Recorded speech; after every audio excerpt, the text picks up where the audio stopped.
Chapter 43. Hearing Bei Zai's words, Yi Xian shook his head. In this world, there were actually such naive people. Mo Yunqi, on the other hand, looked at Bei Zai with pity and shook his head. At this moment, Bei Zai suddenly asked, "Am I not a martial arts prodigy?" Yi Xian and Mo Yunqi looked at each other, and the two of them walked away quickly. Behind them, Bei Zai touched his bald head and was a little confused.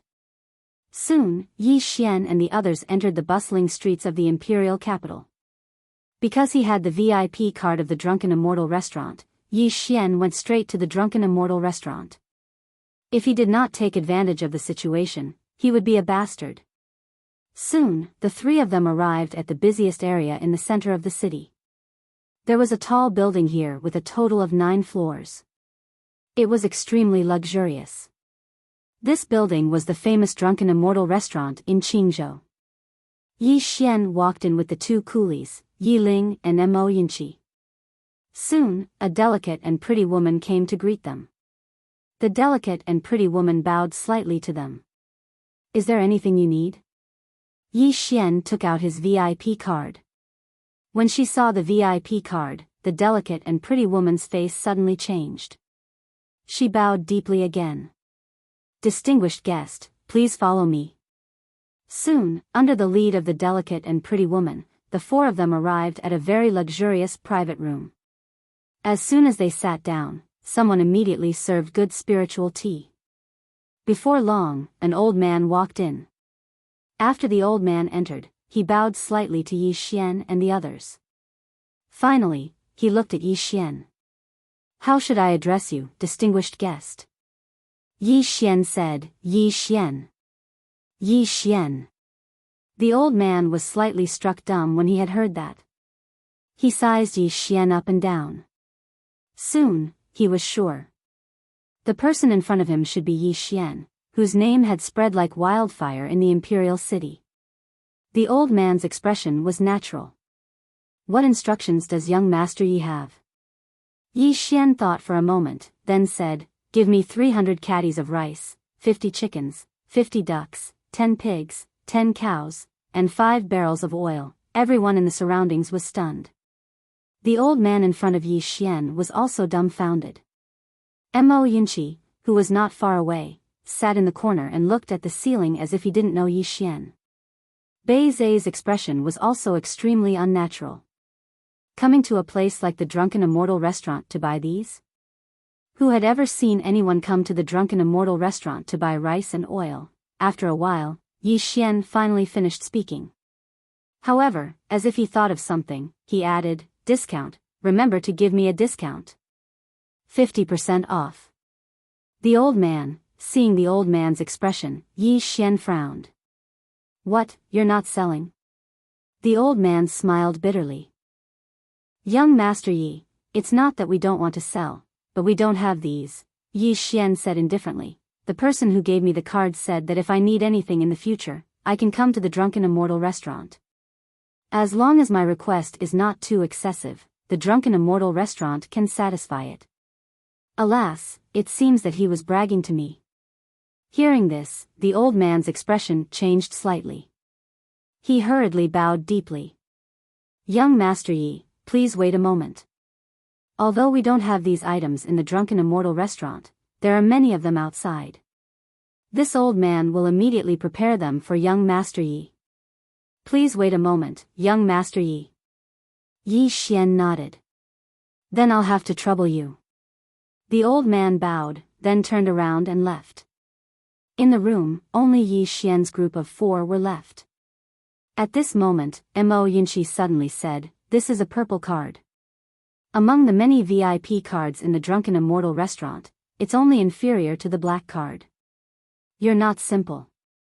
Yi Xian smiled and said, "It's just a card." Mo Yunqi shook his head. "Big brother, a place like the Drunken Immortal restaurant can be said to be the most luxurious and honorable place in the imperial capital. You came to this place to buy meat, rice, oil, and salt. You're really shameless." Yi Xian glanced at Mo Yunqi lightly. "If we don't come to this place and go outside, do we have enough money? Is it not enough for you? Mo Yinchi didn't say anything. Soon, the old man walked in. The old man bowed slightly to Yi Xian. Young Master Yi, we've already prepared the things you need. They've been packed in 2 carriages. We've also arranged for servants to escort you all the way. Young Master Yi, do you need anything else? Yi Xian cupped his fists. Thank you very much. How many gold coins in total? The old man smiled. Just treat it as a free gift. A free gift. Yi Xian shook his head and smiled. He took out a bag and placed it on the table in front of him. There are 36 gold coins in here. I think it should be enough. Goodbye. After saying that, he pulled Yi Ling and walked out of the door. Bei Zhe and Mo Yunqi hurriedly followed. In the private room, the old man smiled bitterly. He originally wanted Yi Xian to owe him a small favor. But obviously, Yi Xian didn't want to owe the drunken Immortal restaurant a small favor. After keeping the bag of money, the old man followed them out. In front of the entrance of the drunken Immortal restaurant, 2 carriages were already waiting. The carriages were loaded to the brim. Behind the carriages, there were 3 huge iron cages. In the iron cages, there were some livestock. Fortunately, the drunken Immortal restaurant had arranged manpower. Otherwise, he really wouldn't be able to bring these things away. Yi Xian looked at Mo Yunqi and Bei Zhe. Let's go. The 2 of them jumped onto the carriage. Yi Xian also jumped onto one of the carriages with Yi Ling. Just like that, the group of people left in a grandiose manner. Behind Yi Xian and the others, the old man looked at the bag of money in his hand and shook his head. Along the way, Yi Xian and the others naturally attracted the attention of others. Because they brought too many things. Yi Xian had no choice. Sanglan Academy was very far from the imperial city. It was impossible for him to come here every day. That was too much of a waste of time. At this moment, someone suddenly exclaimed, "That's Yi Xian." Yi Xian. Along with this exclamation, the gazes of countless people in the surroundings all turned to look at him. Seeing the surrounding gazes, Yi Xian was a little stunned. Was he that famous? It's really Yi Xian. Someone said, he's the trash that Kuraki Academy doesn't want. TSK, this Sanglan Academy really doesn't care about face. They actually want the trash that Kuraki Academy doesn't want. No wonder they were suppressed by Kuraki Academy. But I heard that Nguesher seems to think highly of him. Even Nguesher can make a mistake. Look at him, he's only at the Qi transformation realm. He hasn't even reached the Qi controlling realm. This kind of trash doesn't even have the qualifications to be an errand boy in Kuraki Academy. In the field, everyone was talking about Yi Xian without the slightest scruple. Yi Xian was expressionless. Society was like this. Many people like to step on others to show their superiority. Don't talk about my brother. At this moment, Yi Ling suddenly glared at the people around her. My brother didn't offend any of you. What right do you have to talk about him? Below, a young man laughed. I want to talk about your brother. Your brother is trash. A trash that Kuraki Academy doesn't want. How about it? Bite me, haha. Yi Ling was so angry that her face turned red. She angrily pointed at the young man. Brother, hit him. On the carriage, Yi Xian flashed down. The next moment, the young man who spoke before was directly sent flying. This time, he flew for a full 5 or 6 feet until he hit a wall. The young man lay on the ground and kept wailing. Blood flowed from the corner of his mouth. His ribs were all broken. Everyone in the surroundings was stunned when they witnessed this scene. This Yi Xian publicly hit someone? On the other side, Mo Yinchi watched and shook his head. He finally understood that one could offend this Yi Xian, but never, ever offend his sister. Otherwise, he would make one regret being born into this world. He actually hit someone in the street. He's too arrogant. Does he still have any respect for the law? Everyone pointed at Yi Xian, but no one dared to make a move. Yi Xian glanced at the people around him and suddenly roared, "Shut up!" The surroundings suddenly became quiet. Yi Xian glanced at the people one by one. "Cut the crap. If you don't like me, Yi Xian, then come and hit me. Come on. I'll do it." At this moment, a young man suddenly rushed out from the crowd. However, as soon as he rushed in front of Yi Xian, he was directly sent flying by Yi Xian's fist. Similarly, after the young man smashed to the ground, he was unable to get up again.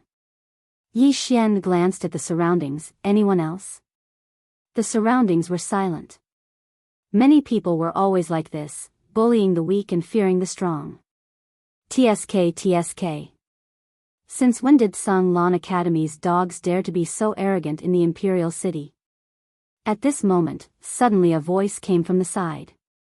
Soon, 3 men wearing ink-white robes walked over from afar.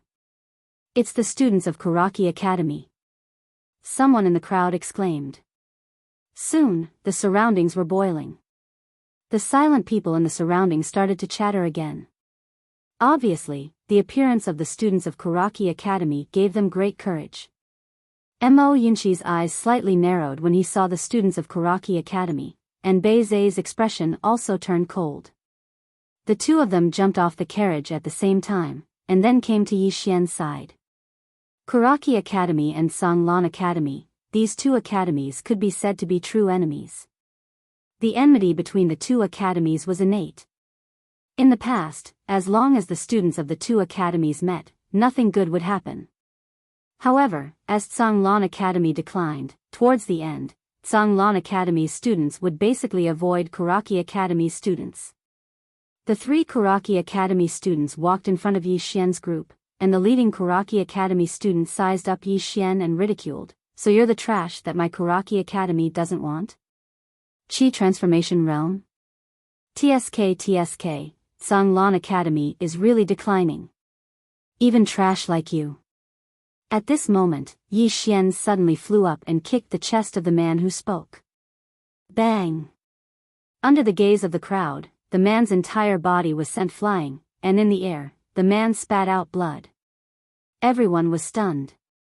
Mo Yunqi and Bei Zai were also stunned, because they didn't expect Yi Xian to attack. The surroundings were completely silent. When Yi Xian sent the man flying, he quickly whipped out 2 legs from his left and right, and the remaining 2 Kuraki Academy students were caught off guard and were directly kicked away. Yi Xian didn't stop, he rushed in front of the 3 people, and then picked up the money bags from their waists. Then, he quickly returned to Mo Yunqi and Bei Zai's side. "Run! Run!" Mo Yunqi and Bei Zai, who were preparing to go all out, were instantly stunned. They thought they had heard wrong. Meanwhile, Yi Xian had already carried Yi Ling back to the carriage, and then drove away. "Beat up people, snatch the things, and run, everyone." P.S. Created a reader group, 677540563. Everyone can come in and brag. Chapter 44.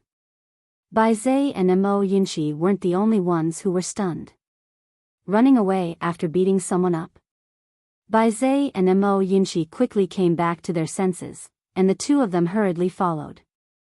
Everyone in the surroundings gazed at the 3 students from Kuraki Academy. At this moment, the expressions of the 3 students were incomparably ferocious. For so many years, when had Kuraki Academy ever suffered such a setback?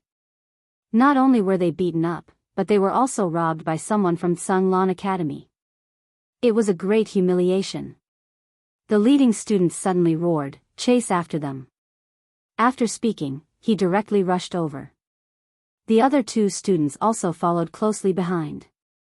For the 3 of them, what happened just now was undoubtedly a great humiliation. If they didn't get rid of this humiliation, they would undoubtedly become the laughingstock of the entire Kuraki Academy. Not only that, they would also tarnish the reputation of Kuraki Academy. For so many years, only Kuraki Academy bullied Sanglan Academy. When had Kuraki Academy ever been bullied by Sanglan Academy? Humiliation could only be washed away with blood. The eyes of the 3 students were filled with cold killing intent. Yi Xian and the others were carrying a lot of things, so their speed was naturally slow. After a while, the 3 students from Karaki Academy caught up with Yi Xian and the others. Yi Xian stopped and jumped off the carriage. He turned around and looked straight at the 3 students from Karaki Academy. Soon, the 3 of them were getting closer and closer to Yi Xian. The leading young man said ferociously, "You bastard, you actually dare." Before he finished speaking, Yi Xian suddenly disappeared from his spot. When he reappeared, he was already in front of him. At the same time, Yi Xian swept his leg at him. The sweep of his leg tore through the air. The young man's expression changed greatly. In a hurry, he could only hurriedly use his left hand to block it. Bang! Crack! Along with a muffled sound and the sound of bones breaking, the young man's entire body was directly smashed into the wall several meters away. Bang!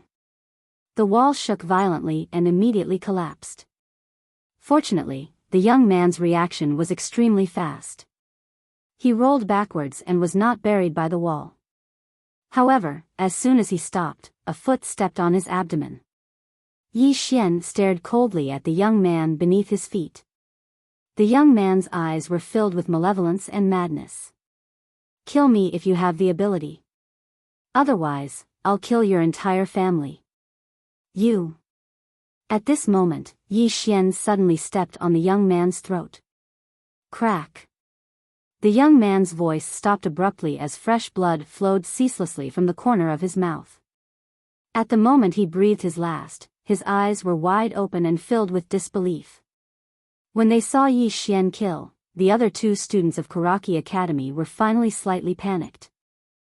The reason why they dared to chase after Yi Xian's group without the slightest scruple was because they had the confidence. In their hearts, the students of Tsanglan Academy wouldn't dare to kill them no matter what. However, reality told them that they were wrong. The 2 of them had already started to slowly retreat. Right now, they no longer cared about shame. They only wanted to live.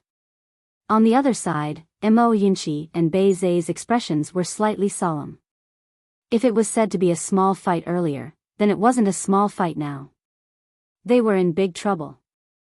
Nearby, after Yi Xian killed the young man, he turned around and leaped onto his horse. "Let's go." As soon as he finished speaking, he held tightly onto Yi Ling's hand and clamped the carriage between his legs as it moved towards the distance. Bei Zai and Mo Yunqi hurriedly followed after him. After around 10 minutes, a group of men in ink-white robes arrived where Yi Xian's group was earlier. When they saw the young man's corpse on the ground not too far away, their expressions instantly became ferocious. The leader of this group was a man who held a black spear. The man had slanted brows, starry eyes, and a slender figure. He could be said to be a handsome man. This man was one of the 3 great geniuses of Karaki Academy's outer court, Zhuo Li. Senior Zhuo Li. A nearby student of Karaki Academy spoke in a ferocious voice. These students of Tsanglan Academy are really audacious. They actually dared to kill a student of our Karaki Academy in broad daylight. Senior Zhuo Li, I request for permission to fight to the death. I'm willing to take my own life before the academy if I don't annihilate all the students of Tsanglan Academy. As soon as he finished speaking, he intended to charge out, but he was stopped by a spear. All the students looked at Zhuo Li in succession. Zhuo Li glanced at the end of the street. A debt of blood must be paid with blood. Today, I'll annihilate Tsanglan Academy. As soon as he finished speaking, he charged out. Moreover, there were over 20 students of Karaki Academy behind him. At a certain place in the wilderness, Yi Xian's group was dashing madly on the carriage. On the way, Mo Yunqi glanced at Yi Xian. Weren't you a bit too impulsive earlier? Yi Xian said indifferently, I gave him a chance to live. Mo Yunqi fell silent. Yi Xian continued, if we don't kill him, he will pursue us relentlessly. Moreover, if we give him a chance, he won't show us any mercy, right? Bai Zai suddenly nodded. Yes, he deserves to be killed. Mo Yinchi smiled bitterly.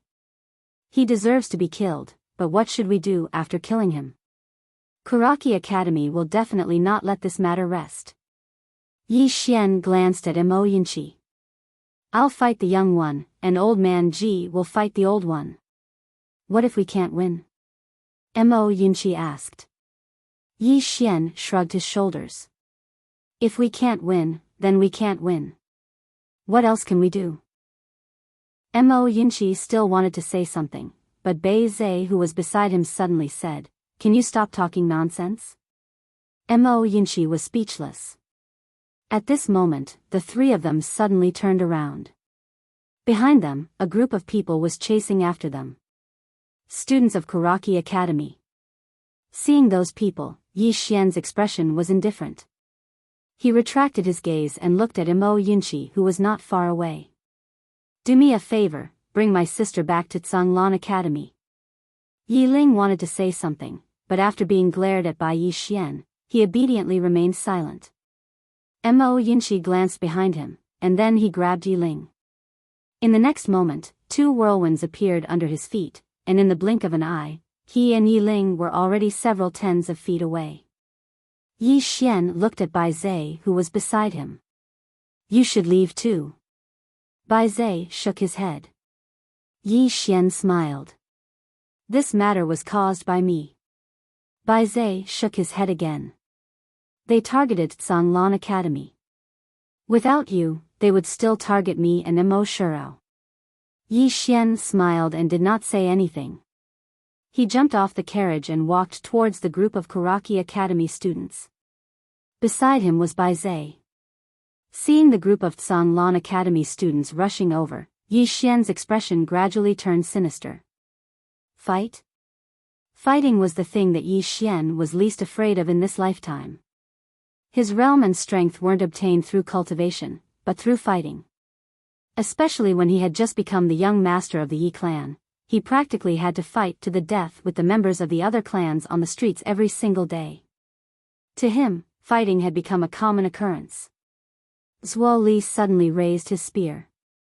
Behind him, the group of people stopped, and Zhuo Li said coldly, I alone am enough. As soon as he finished speaking, he suddenly stomped his right foot. Bang! The ground instantly collapsed. At the same time, a stream of air suddenly rose beneath his feet, and in the blink of an eye, Zhuo Li charged towards Yi Xian and Bai Zai like a bolt of lightning. Qi-controlling realm. Yi Xian suddenly stopped, and at the instant he stopped, Zhuo Li's spear had already arrived before him. His body suddenly leaned backwards like a piece of paper, and he directly dodged the spear. At the same time, his right foot suddenly kicked upwards. Bang! The spear in Zhuo Li's hand trembled violently, and he was pushed over 3 back. As soon as he stopped, Yi Xian pounced towards him like a ferocious tiger pouncing on its prey. Zhuo Li's eyes narrowed slightly, and he suddenly swept the spear in his hand. Total annihilation.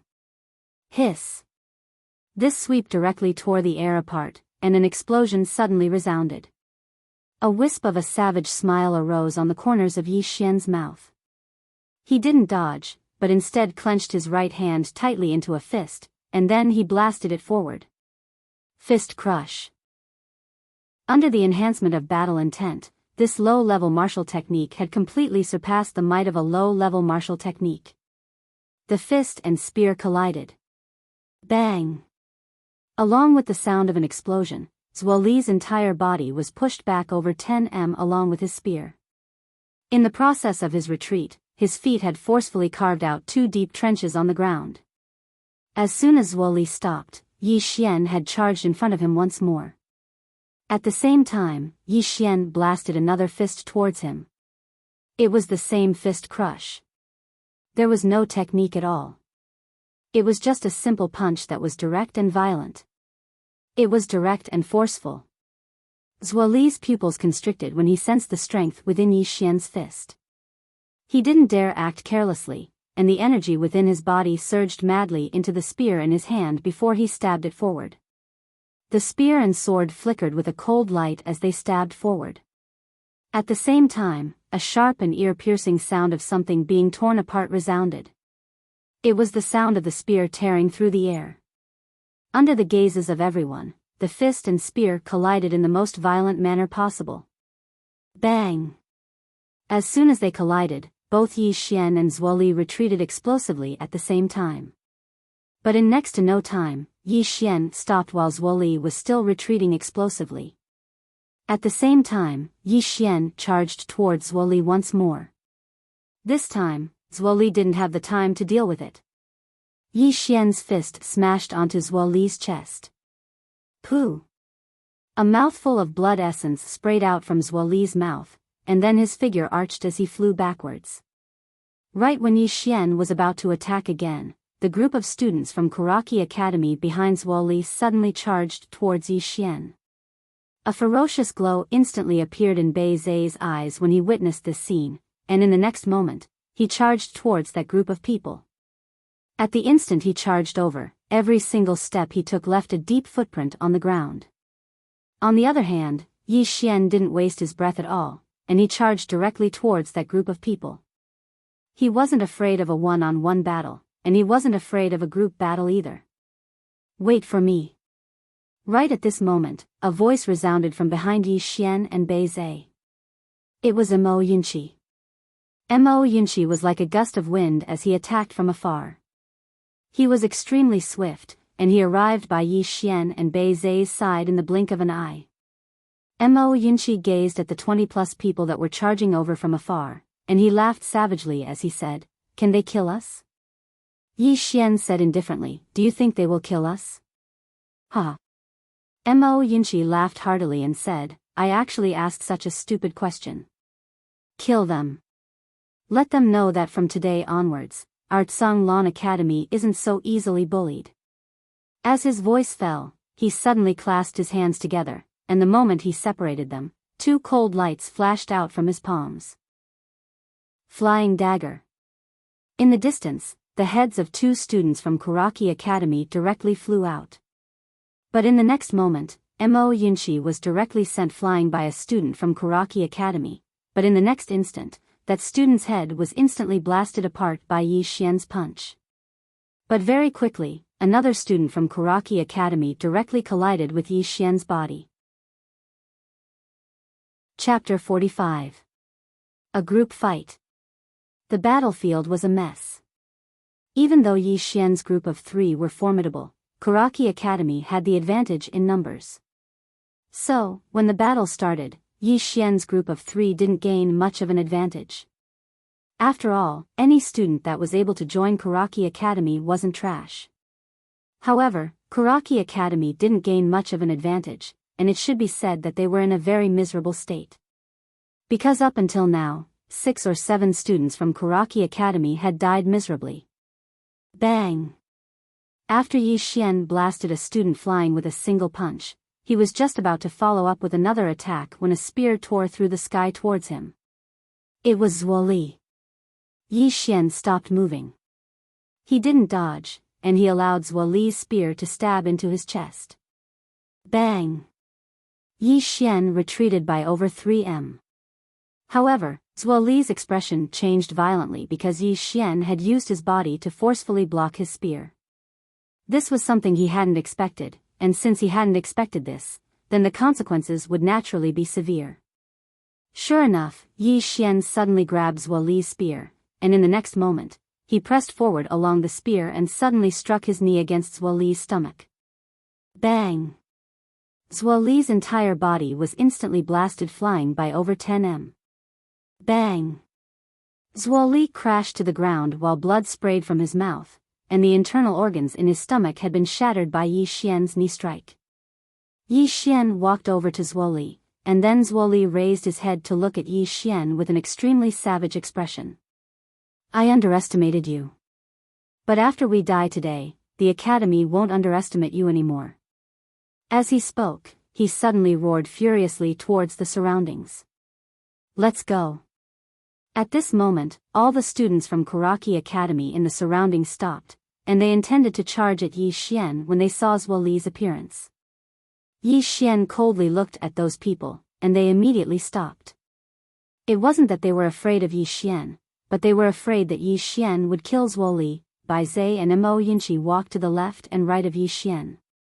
Both of them had different degrees of injuries, especially Mo Yunqi. Blood was still flowing from the corner of his mouth, and there were many cracks on Bai Zai's upper body. The weakest of these students from Kuraki Academy were at least in the Qi-controlling realm. Moreover, they were not ordinary Qi-controlling realm cultivators. The fact that the three of them were able to survive after fighting against 20 of them was already extremely terrifying. In front of Yi Xian, Zuo Li slowly stood up, and once again roared at the students of Kuraki Academy, "Run!" He was no fool. After a round of battle, he already knew that he and the others had severely underestimated the strength of the three people in front of him. If they continued fighting, they would all be sacrificed in vain. In the surroundings, not a single one of the Kuraki Academy students tried to escape. At this moment, Yi Xian suddenly turned and walked away. Bai Zai and Mo Yunqi glanced at Zuo Li, whose internal organs had been severely injured by Yi Xian, and then turned and left as well. At this moment, Zuo Li suddenly laughed sinisterly. "What? Are you going to humiliate me? Ha! I, a student of Kuraki Academy, would rather die than be humiliated by a student of Tsanglan Academy." As soon as he finished speaking, under everyone's gaze, Zuo Li's right hand clenched into a fist, and then he suddenly punched his throat. Crack! His bones shattered, and Zuo Li's body stiffened on the spot. Senior Zuo Li. In the surroundings, all the students of Kuraki Academy rushed to Zuo Li's corpse, and their tears flowed down. Not far away, beside Yi Xian, Mo Yunqi wiped the blood from the corner of his mouth. "Damn it, it's as though the three of us are the bad guys. Who the hell is the bully here?" Bai Zai rubbed his upper body, and soon, the cracks on his body began to gradually recover. He glanced at Yi Xian, who was beside him. "Your fleshly body is formidable." During the battle earlier, he noticed that Yi Xian's fleshly body wasn't inferior to his at all. Yi Xian said in a light voice, "You're formidable as well." This wasn't a compliment. Up until now, amongst the younger generation, only Bai Zai was comparable to him in terms of fleshly body.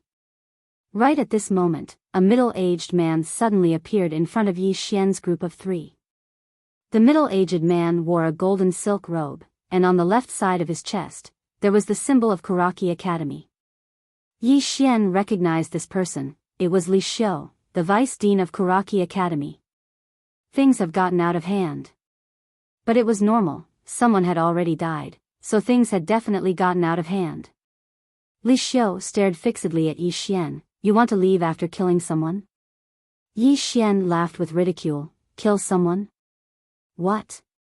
Only your Kuraki Academy students are allowed to kill someone, but my Tsanglan Academy students are not allowed to? Or are you saying that Kuraki Academy has no more students, and you want the dignified vice dean to come out and take revenge?" Li Xiu sneered, "Goading me? Don't worry, I won't bully you." As he spoke, he turned to look at a rock in the distance, and there, an old man was lying on it. This person was none other than Old Man Ji. The corner of Li Xiu's mouth gradually turned malevolent. "Old Man Ji, from this moment onwards, I declare war on Tsanglan Academy." War. Right at this moment, Old Man Ji suddenly stood up, and in the next moment, under everyone's gaze, he plucked a weed beside him and casually threw it away. Li Xiu's expression changed greatly, and he suddenly clasped his hands together. In an instant, a formless aura appeared around him, and at the same time, a powerful force surged out from his hands like a tidal wave. Yi Xian and the other two were directly blasted away by this force. At this moment, under the astonished gazes of Yi Xian and the other two, the weed was like a sharp sword, directly piercing through the force released by Li Xiu, and even the aura released by Li Xiu instantly vanished without a trace. Hiss! Li Xiu's right arm was directly sent flying. The surroundings fell silent. Witnessing this scene, Yi Xian and the other two were dumbstruck. Mo Yunqi gulped. "This old man is so amazing. Next time when we speak to him, should we be more respectful? Yi Xian was also slightly shocked. This old man's strength was truly terrifying. He was probably slightly stronger than the third master of the drunken Immortal Inn. In the distance, old man Ji glanced at Li Xiu. War? Are you sure? Li Xiu stared fixedly at old man Ji, and his expression was extremely unsightly. Old man Ji drank a mouthful of wine, and shook his head. Do you know why Canglan Academy still hasn't collapsed? As he spoke, he pointed at himself. Because of me, as long as I don't die, Canglan Academy will not close its doors. If you want to start a war, fine, I'll let you kill these 3 little fellows, but this old man guarantees your Kuraki Academy that your Kuraki Academy's students below the age of 30 will not live to see tomorrow's sun. If you don't believe me, then feel free to come. Anyway, these 3 fellows here are picked up, I don't care. Hearing this, Yi Xian and the other 2 almost went berserk. Picked up? Motherf *****. Mo Yinchi glared at old man Ji. Beat him up. Yi Xian looked at Mo Yinchi. You go first. Go your ass. Mo Yinchi glared at Yi Xian. You want to sell me out again? Yi Xian said seriously, Big brother, next time when you want to beat someone up, can you have some idea? Can't you fight when you can't win? Don't ***king fight when you can't win. This isn't beating people up, this is asking for a beating. Mo Yinchi. At this moment, old man Ji suddenly looked at Yi Xian and the other 2. What are you still mumbling about? Let's go. Mo Yinchi and Bai Zai were about to leave, but at this time, Yi Xian suddenly said, wait. Everyone looked at Yi Xian. Under everyone's gaze, Yi Xian walked to the corpses of the Kuraki Academy students. One by one, he collected the money pouch and weapons from the waist of the corpses, but he didn't collect Swoli's. Seeing Yi Xian's actions, everyone was stunned. Old man Ji directly lied down, pretending to be dead. Not far away, Mo Yinchi hurriedly walked to Yi Xian's side. He pulled on Yi Xian's sleeve. Big brother, can't you have some face? There are so many people watching. Yi Xian glared at him. Face? Do you want to eat or eat grass? Mo Yinchi didn't say anything. He obediently returned to Bai Zai's side. Mo Yinchi covered his face with both hands, shaking his head. Shameful. Shameful. Just like this, under everyone's gaze, Yi Xian collected 8 to 9 money pouches and 5 to 6 weapons. He glanced at those weapons. They weren't ordinary, they could be sold for a good price. Yi Xian nodded in satisfaction, then looked at Bai Zai and Mo Yinchi not far away. What are you waiting for? Come over and help set up the carriage. The 2 of them didn't move. Yi Xian said calmly, you can eat grass tonight. Mo Yinchi hurriedly ran over, then jumped onto one of the carriages. Bai Zai hesitated for a moment, then slowly walked over. Just like this, under the gaze of the Kuraki Academy students, Yi Xian and the other 2 slowly set up the carriage, heading into the distance. Old man Ji didn't leave, instead lying on the rocks, as if he had fallen asleep. Li Xiu stared at old man Ji. Today isn't the end, it's the beginning. After saying that, he turned around and left with the group of Kuraki Academy students. On the rocks, old man Ji still had his eyes closed, snoring. What happened between Kuraki Academy and Canglan Academy, like a plague, instantly spread throughout the imperial capital. The entire imperial capital was shocked. Canglan Academy students killed Kuraki Academy students. How many years has it been since something like this happened? Could it be that Canglan Academy was going to rise? For a moment, the entire imperial capital was in a heated discussion. Country of Zhang's imperial palace, Yangxin Palace. A middle-aged man dressed in a luxurious robe looked at the secret report in his hand. Looking at it, the middle-aged man suddenly chuckled. The middle-aged man got up and walked to the entrance of the hall, looking up at the horizon. Little Nine's secret report says that the youth who dared to face thousands of Tang's black-armored cavalrymen alone in Two Worlds City has come to the imperial capital. He's the Yi Xian who's the talk of the town now. In a corner of the hall, a woman's voice suddenly sounded. I've already looked up his information. He's from Qingsheng, grew up with his younger sister when his parents weren't around, and devoted himself to the Yi family, but was abandoned by the Yi family in the end. In order to treat his younger sister's illness, he brought her to the imperial capital. The middle-aged man glanced at the corner and smiled. This should be what's on the surface. In the corner, a wheelchair slowly slid out, and in the wheelchair sat a woman in a black dress. She looked very young and very beautiful, but her hair was snow white. Apart from that, her eyes were closed, and they had been closed all this time. The woman in the black dress said softly, and Guisher treated him differently, and he came out unscathed after killing an elder of the drunken immortal abode on the cloud ship. There's no way to find out the details. The middle-aged man said with a smile, it's not easy to survive after killing an elder of the drunken immortal abode. With that, he walked back to the desk and took out a golden round plate. Then, he took out a golden brush and wrote the word Yi on the front of the round plate. And behind the round plate, there were 2 words, Guisher. The middle-aged man suddenly turned to look at the woman. You don't object? The woman asked, why should I object? There's no harm in it. The middle-aged man laughed and said, nowadays, many young people only care about their own little plans, especially those from aristocratic families and academies. In their hearts, there's only their families and academies. Country? They don't have a country in their hearts. At that time, that youth dared to stand up against the Tang army without any interest or purpose.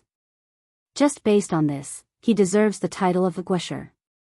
With that, he turned to look at the woman in the black dress. I'll have to trouble Nation Master Lu to go to Kanglan Academy for me.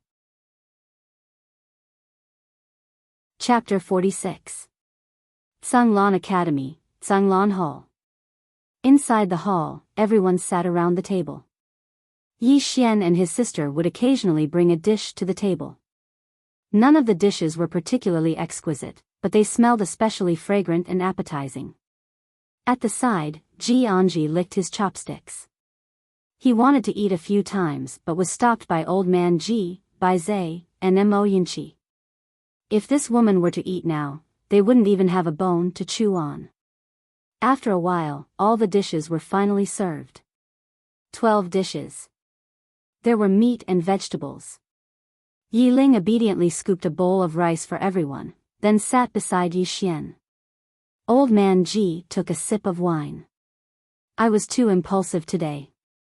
Everyone was silent. Yi Xian thought for a moment. They want to bully us. Old man Ji said, we can endure it for a while. Yi Xian asked, will they let us go if we endure it? He shook his head. No, the more we endure, the more they will be annoyed. When I was in Qingcheng, I met some people. They are very fierce and fierce.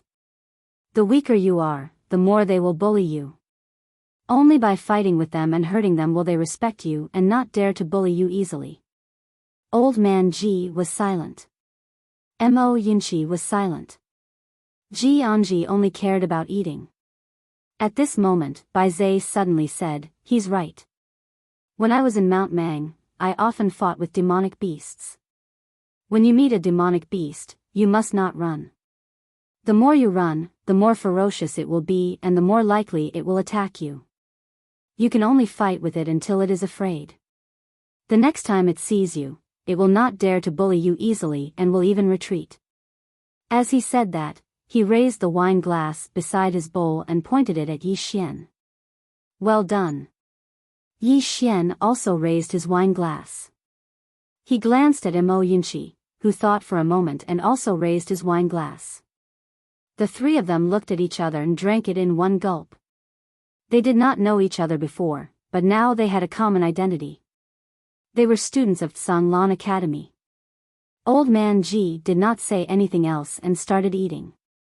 The surrounding people were like the reincarnation of hungry ghosts. In less than a quarter of an hour, all the food on the table had been swept clean. After eating, old man Ji gulped down a mouthful of wine and said, come to the back mountain at midnight tonight. With that, he turned around and left. Ji Anji put down her chopsticks and glanced at Yi Xian. Can you make more? The corner of Yi Xian's mouth twitched. He pointed to the side and said, I left some for you in the pantry. Ji Anji nodded. Thank you. After saying that, she picked up her chopsticks and turned to leave. Yi Ling cleverly put away the bowls and chopsticks on the table, while Bai Zai and Mo Yinchi ran away after eating. Washing dishes and whatnot was killing them. Seeing the two of them running away, Yi Ling covered her mouth and chuckled. Yi Xian was a little helpless. He helped clean up and said, Let's go, I'll help you wash up. Just as Yi Ling was about to speak, there was a sudden sound outside the hall. Yi Xian turned around and a wheelchair appeared outside the hall. A woman in a black dress was sitting in the wheelchair. Want to talk? The woman in the black dress suddenly said. Yi Xian pointed to himself. Me? The woman in the black dress nodded. Yi Ling smiled sweetly at Yi Xian. Brother, you go. I'll clean up. Yi Xian gently rubbed Yi Ling's little head. Be careful. Yi Ling nodded and walked to the side with the bowls and chopsticks. Yi Xian walked to the woman in the black dress. What's the matter? The woman in the black dress stretched out her right hand and a golden disc flew in front of Yi Xian. This is? Yi Xian was puzzled. The woman in the black dress said, By the order of the king, you are conferred the title of Kingdom Knight. Kingdom Knight. Yi Xian was stunned. A moment later, Yi Xian shook his head and returned the disc. I didn't do anything to deserve a reward. The woman in the black dress did not take it. You fought against the Tang army in Two World City. Yi Xian smiled. That's all? The woman in the black dress did not speak. Yi Xian sat in front of the stone steps. That was a long time ago. But now you're conferring me the title of Kingdom Knight. Forgive me for being straightforward, but you have other motives, don't you? The woman in the black dress was still silent. Yi Xian continued, Now that I've joined the Kanglan Academy and had a conflict with the Kuraki Academy. Let me guess. If I'm not wrong, the royal family doesn't want the Kuraki Academy to be the only big school in the Jiang country. Because the bigger and stronger the Kuraki Academy is, the more disadvantageous it is for the royal family and the imperial power. But now, you see that the Kanglan Academy seems to have the ability to fight against the Kuraki Academy, so you want to pull them together so that the two academies will fight to the death. Am I right? The woman in the black dress crossed her fingers on her lap. You're much smarter than I thought. Yi Xian looked straight at the woman in the black dress.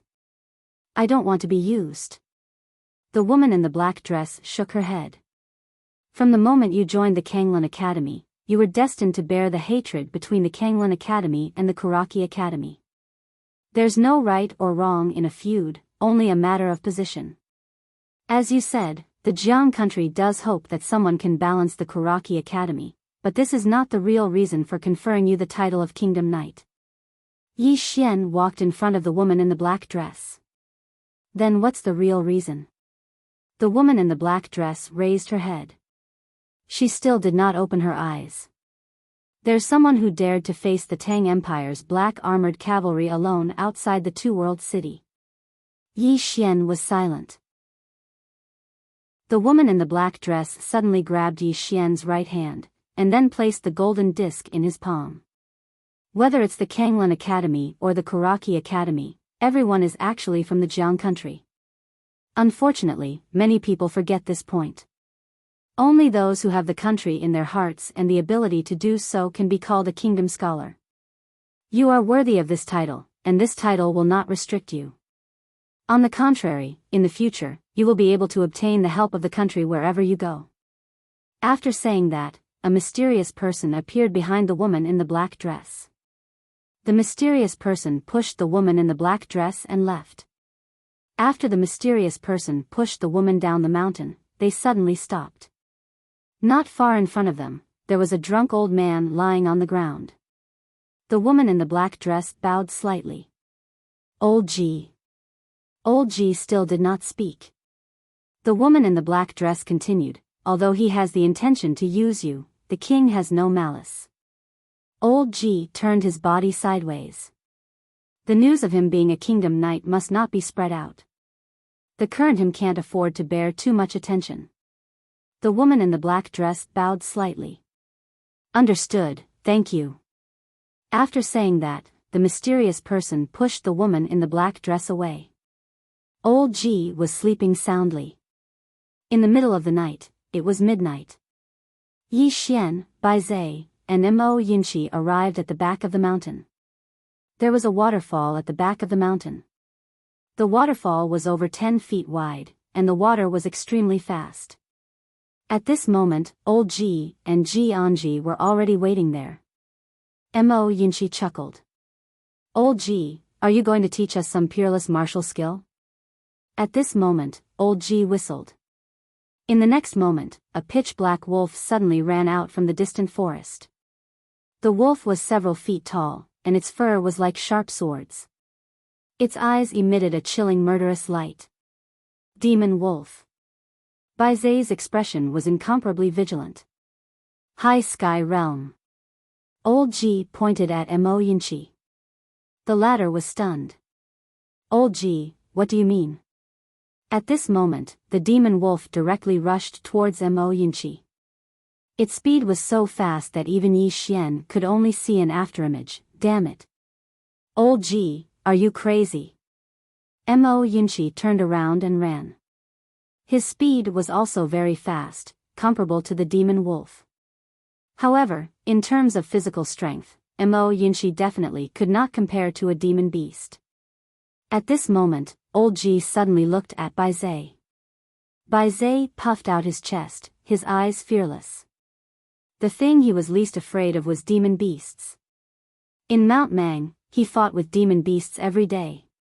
Old Ji suddenly grabbed Bai Zai. Bai Zai subconsciously wanted to resist, but when he exerted force, he was shocked to find that he could not exert any strength at all. Under Yi Xian's astonished gaze, Old Ji put a metal chain on Bai Zai's feet that was as thick as an arm. Then, he suddenly threw Bai Zai towards the waterfall in the distance, and Bai Zai's entire body directly smashed into the waterfall. At this moment, another demon wolf appeared. That demon wolf leaped to the side of the waterfall. It grabbed a metal chain on the mountain wall and pulled it down with force. In the waterfall, Bai Zai's entire body went against the flow of the waterfall. The powerful impact of the water instantly created red marks on Bai Zai's upper body. At first, it was still fine, but after 2 or 3 times, there were cries of pain coming from the waterfall. Not to mention Bai Zai, even Yi Xian felt his scalp tingle. His physical body was also strong, but the water was too fast. Coupled with the fact that he was going against the flow, the water was even more terrifying than a knife's edge. At this moment, Old Ji looked at Yi Xian. Yi Xian's eyelids twitched. This guy's training was a little abnormal. Old Ji sized up Yi Xian, then shook his head. In the entire imperial capital, in terms of foundation, apart from that in Guosher, you are not inferior to anyone. Yi Xian laughed awkwardly. It's just a so-so, just a so-so. Old Ji fell silent. He seemed to be in a dilemma. This guy's foundation was too good, and he could not forcefully increase his realm. After a while, Old Ji suddenly asked, "Have you comprehended battle intent?" Yi Xian nodded. Old Ji nodded. Then it's easy. As he said that, he turned and walked to the side. Follow me. Yi Xian hurriedly followed, and Ji Anji also followed closely behind. Soon, under Old Ji's lead, Yi Xian arrived at the foot of a small mountain. The mountain was not particularly big, but it was not small either. In any case, it was at least 10 times bigger than the Kanglan Palace. Old Ji pointed at the small mountain in front of them. What is your best fist technique? Yi Xian said, fist collapse. It's only a low-level martial technique. Old man Ji pointed at the small mountain in front of him. Use your fists to smash this mountain. Hit it with all your might until it crumbles. Yi Xian was stunned on the spot. Is there a problem? Old Ji asked. Yi Xian gulped, then pointed at the small mountain. Old Ji. You. Are you drunk tonight? Why don't we talk about cultivation tomorrow? Old Ji looked at Yi Xian for a long time. Finally, he turned around. Take your sister and leave. After saying that, he walked into the distance. Yes, I'll fight. At this moment, Yi Xian suddenly said, I'll fight now. After saying that, he rushed towards the small mountain in the distance. Bang bang bang. Chapter 47. Punching a mountain. In the past, Yi Xian didn't even dare to think of such a thing. But now, he was doing it. He and his sister had to stay at Songlan Academy.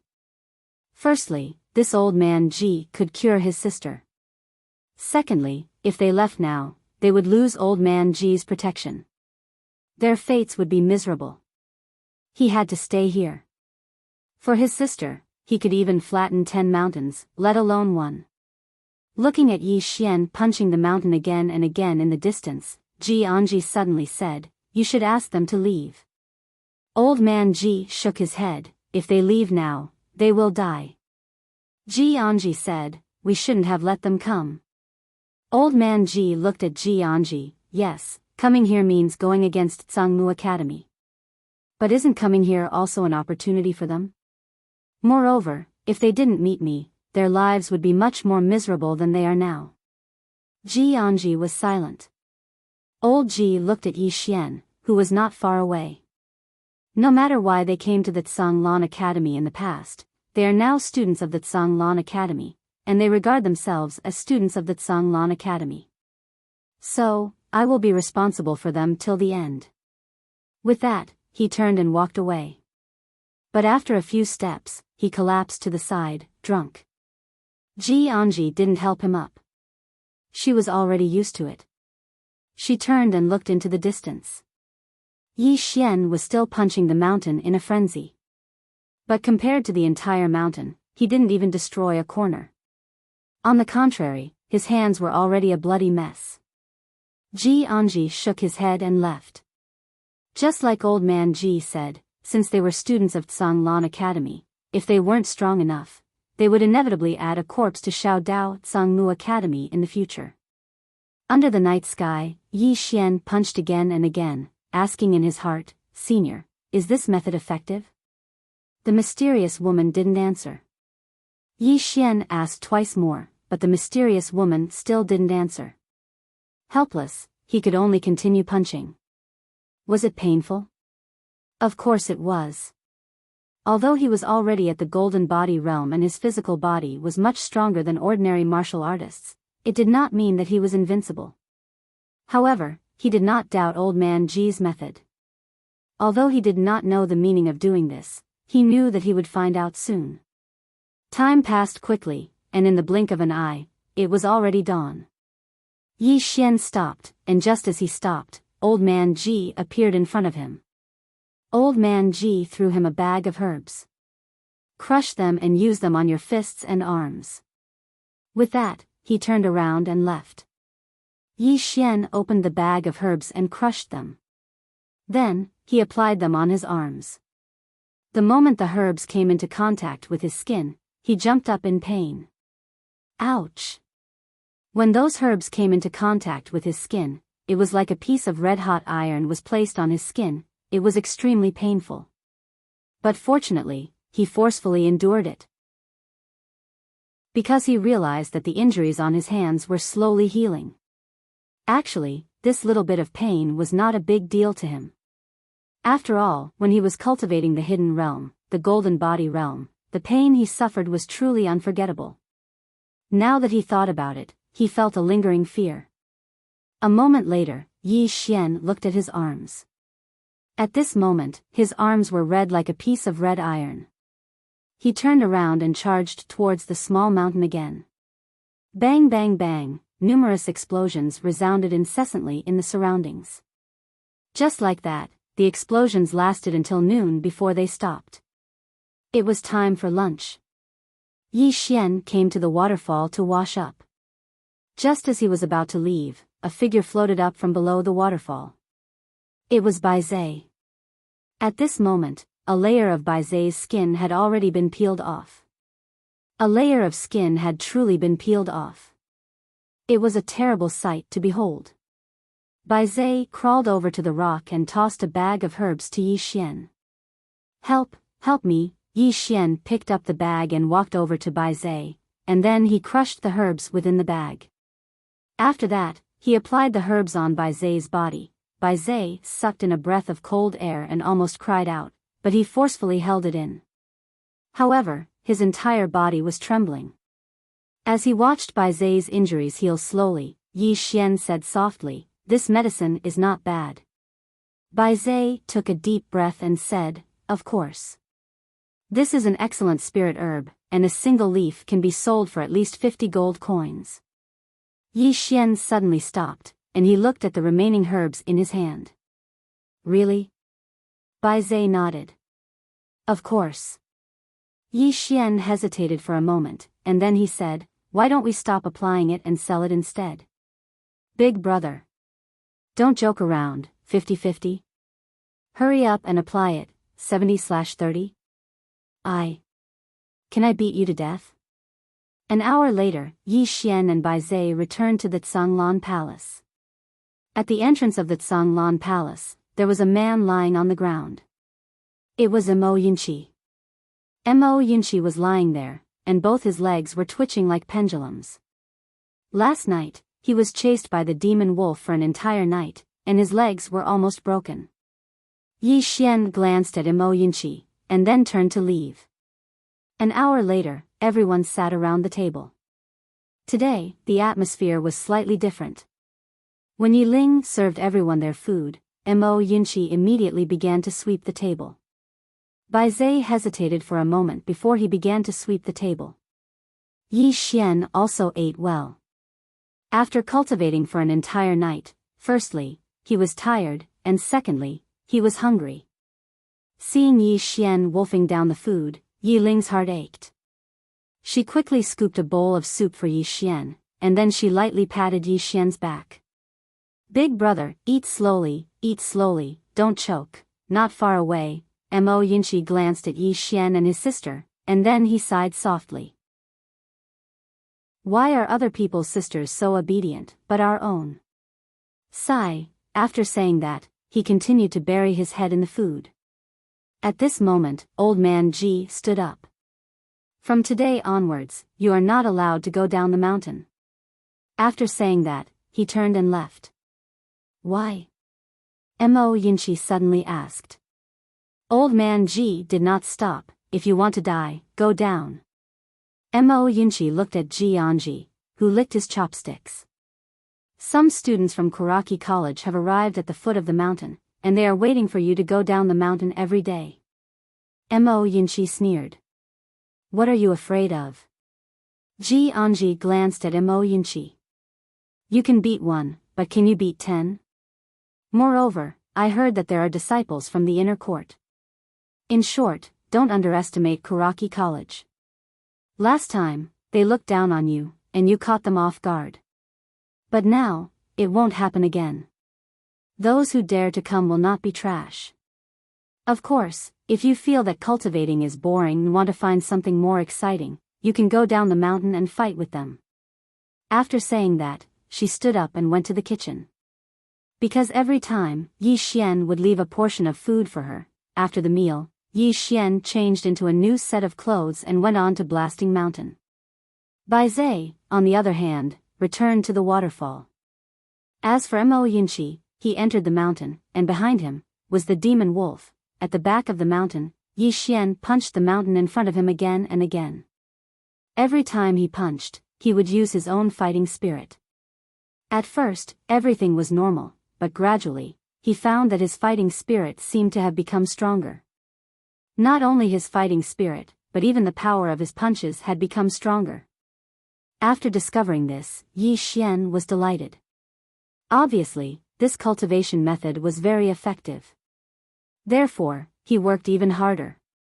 Just like that, Yi Xian and the other two cultivated like this day after day passed. Every day, there would be students from Kuraki College coming to the foot of Tsanglan College's mountain. At first, they were just waiting for Yi Xian and the others to go down the mountain, but gradually, they found that Yi Xian and the others did not seem to have the slightest intention of going down the mountain. Therefore, some people began to go up the mountain in groups. The leader was a man in a brocade robe. He was about 20 years old, tall, and had 2 short sabers hanging from his waist. This person was one of the 3 geniuses of Kuraki College's outer court, Qin Yan. And behind Qin Yan, there were 6 Kuraki College students, each of them was at the peak of the qi-resisting realm, and their auras were vigorous. Obviously, they were the top experts of the outer court. Beside Qin Yan, a student suddenly said, "Senior Qin Yan, I have inquired, that Yi Xian and the others are not weak, especially Yi Xian. I heard that he is a swordsman, even in Guesher treats him differently, this time we must not be careless." Qin Yan nodded, "Of course not. Zhuo Li died because of his carelessness, but it is normal. Not to mention him, even if I met Tsanglan College students before, I would also look down on them." Saying that, he looked up. "The death of Zhuo Li and the others is a wake-up call for us." Everyone nodded. Kuraki College may look down on Tsanglan College once, but they would not look down on it a second time. In any case, it was a millennium-old institution, and the students taught by it were not idiots. Before long, Qin Yan's group arrived before Tsanglan Palace, and there was a little girl washing clothes at the entrance of Tsanglan Palace. This little girl was naturally Yi Ling. When she saw Qin Yan's group, Yi Ling hastily turned around and ran. She ran to Old Man Ji's courtyard, and Old Man Ji was lying on a chair, and his body was still emitting the pungent smell of alcohol. Yi Ling walked to Old Man Ji's side, and then she lightly pushed him and said anxiously, "Grandpa Ji, wake up, they are coming." Old Man Ji did not move. Meanwhile, Qin Yan's group had arrived at the entrance of Old Man Ji's courtyard, and Yi Ling hurriedly hid behind Old Man Ji when she saw this scene. Qin Yan glanced at Old Man Ji who was lying on the chair, and then he bowed slightly. "This junior is Qin Yan from Kuraki College's outer court, and I have specially come to seek guidance from Tsanglan College students." Saying that, he looked straight at Old Man Ji, and then he said, "Let's fight to the death. A life or death challenge." Currently, the entire imperial capital was looking at Kuraki Academy. If Kuraki Academy couldn't take revenge for Zhuo Li and the others, then it would undoubtedly affect Kuraki Academy's reputation, and Tsanglan Academy's reputation would certainly rise. Most importantly, Kuraki College had been suppressing Tsanglan College for so many years, and they could not afford to make any mistakes in this year's batch, or else their batch would be a disgrace to Kuraki College. At this time, Old Man Ji suddenly said, "In the back mountain, go." Qin Yan and the others turned and left. On this day, in the back mountain of Tsanglan, only one student was destined to survive. Chapter 48. In the courtyard, behind Old Man Ji, Yi Ling asked softly, "Grandpa Ji, are they in danger?" Old Man Ji stood up and looked at the little girl in front of him with a complicated gaze. She rubbed Yi Ling's head gently. "Don't worry, they'll be fine. Just stay here with Grandpa Ji and don't run around, all right?" Yi Ling nodded obediently. "Grandpa Ji, I'll go cook for you." With that, she turned and ran to the kitchen. Her body was trembling slightly because she was worried about her brother's safety. However, she knew very well that she couldn't go to the back mountain at this time because she couldn't help at all. If she went, she would only cause trouble for her brother. In the kitchen, Yi Ling curled up in a corner and hugged her knees. She didn't cry as she looked at the fire in the stove. At this moment, it was as if she had returned to the Yi family in Qingcheng. Back then, when Yi Xian went out during the day, she would wait for Yi Xian for a day. In her world, there was no father, no mother, only her brother. Her brother was her only and everything. In the courtyard, after Yi Ling left, an old man appeared in front of Old Man Ji. The old man wore a linen robe, and his beard reached his chest. His hair was combed into a bun and scattered behind his head. He looked very gentle and refined, forming a huge contrast with the drunk old man Ji. This person was the dean of Karaki Academy, Li Xuanzang. He was also one of the top experts in Jiang country. Li Xuanzang glanced at old man Ji and shook his head. It's been so many years, but you're still the same. Old man Ji smiled. You're getting more and more exquisite. Li Xuanzang looked around and said, there's only one academy in Jiang country. I think it's pretty good. Old man Ji chuckled. Isn't Karaki Academy the biggest in Jiang country now? Li Xuanzang looked straight at old man Ji. I know what you want to do with the 3 people you found, but they will end up like the people you found in the past. They will eventually become a corpse on Song Mountain Shaodao. Old man Ji nodded. Let's wait and see. Li Xuanzang said with a smile, then let's wait and see. Back mountain. Mo Yinchi stopped, Bai Zai climbed out of the waterfall, and Yi Xian stopped blasting the mountain. In front of a dense forest, Yi Xian and the other 2 stood side by side. Yi Xian was in the middle. On his left was Mo Yinchi, and on his right was Bai Zai. Opposite them were Qin Yan and the other Karaki Academy students. Beside Yi Xian, Mo Yinchi suddenly said, Old man Ji let them come up just like that? Yi Xian looked at Qin Yan and the others in silence. To be honest, although he didn't join Karaki Academy, he didn't have any enmity or malice towards it. However, there were many times when he couldn't help himself. From the moment he joined Sanglan Academy, he was destined to be Karaki Academy's enemy. Even if he didn't go looking for trouble with the Karaki students, the students of Karaki Academy would come looking for him. A feud that could not be resolved with words. However, Yi Xian was never a person who was afraid of trouble. On the contrary, if it was a fight, Yi Xian had never been afraid of anyone in his life. At this moment, Qin Yan suddenly took a step forward. 3 against 3? Yi Xian turned to look at Mo Yinchi and Bai Zai. Both of them nodded, indicating that there was no problem. 2 men walked out from behind Qin Yan. The man on the left wore a black robe that was exquisite yet not lacking in grandeur. In addition, the man on the right wore a white robe. He had a slender figure, sword-like eyebrows, starry eyes, and a cold appearance, as if he was a celestial being. Both of them had an extraordinary bearing. Seeing these 2 people, Yi Xian's expression instantly sank. The feeling of danger. This was his instinctive feeling, and he had always firmly believed in his instincts, because these instincts were trained through countless life and death street battles. The facts proved that Karaki Academy didn't look down on them anymore. They wouldn't send small fries for them to practice. Yi Xian glanced at Bai Zai and Mo Yinchi. Watch out. Both of them nodded. The white-robed man walked over to stand before Mo Yinchi, while the dark-robed man walked over to stand before Bai Zai. Obviously, it was Yi Xian against Qin Yan.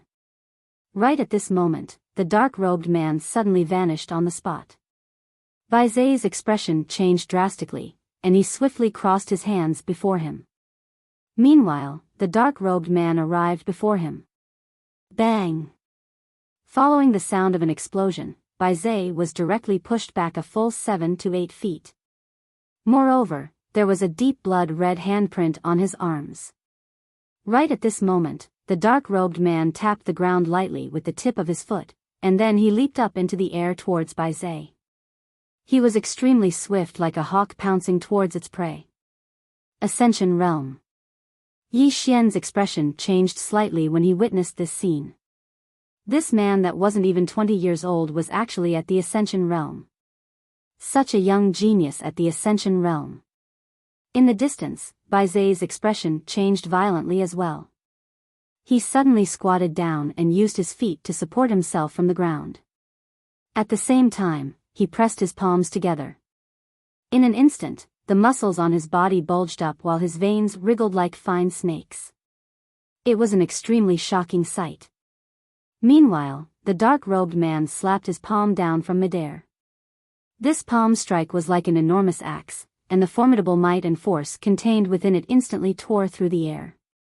Bai Zai swiftly raised his head, pressed his palms together, and formed a seal. Earthen yellow energy surged out from the center of his palm. Obviously, it was a martial technique. At the moment that the dark-robed man's palm descended, an ear-piercing explosion instantly resounded. In the blink of an eye, Bai Zai's figure was blasted over 20 m away. However, the dark-robed man didn't stop. His figure shook, and then he drifted towards Bai Zai like a gust of wind. On the other side, the white-robed man who stood before Mo Yinchi had suddenly vanished on the spot. Mo Yinchi's expression changed slightly. He tapped the ground lightly with the tip of his foot and glided over 30 m back. However, he just stopped when the white-robed man had arrived above him. The Ascension Realm. Mo Yinchi was shocked in his heart. He didn't dare act carelessly, and he retreated repeatedly. At the same time, a flying knife suddenly slashed out from his palm. The white-robed man's figure suddenly flashed in midair, and he dodged the flying knife. Meanwhile, Mo Yinchi was already 30 m away, and he'd pulled open the distance between him and the white-robed man. However, his expression was extremely solemn. The white-robed man didn't waste his breath at all, and he charged towards Mo Yinchi once more. Yi Xian withdrew his gaze from the distance, and his expression was extremely solemn as well. Because he noticed that Bai Zai and Mo Yinchi had been suppressed by those two people. Obviously, they'd investigated Bai Zai, Mo Yinchi, and him before they came here. Yi Xian gazed at Qin Yan, and he had no doubt that Qin Yan was absolutely not an ordinary person. Qin Yan suddenly charged forward, and at the same time, 2 rays of cold light shot towards Yi Xian. Dual blades. Yi Xian's reaction was extremely swift, and he'd smashed his fists against Qin Yan's attack at the same time. It was still the crushing fist, and it was the crushing fist that was enhanced with battle intent. At this moment, the trajectory of Qin Yan's dual blades suddenly changed, and his blades sliced towards Yi Xian's wrists at a strange angle. At almost the same time, Yi Xian suddenly spread his arms apart, and then he suddenly kicked towards Qin Yan. His leg was longer than his blades. As soon as Yi Xian launched his kick, Qin Yan immediately pulled back his sabers to defend himself. Bang! Qin Yan retreated a few meters with his blades, and before he could stop, Yi Xian had already charged in front of him, and then he smashed his fist towards Qin Yan again. Crushing fist. He only knew this low-level martial arts technique, but the might of this low-level martial arts technique wasn't weak, and a single punch directly crushed the air. Bang!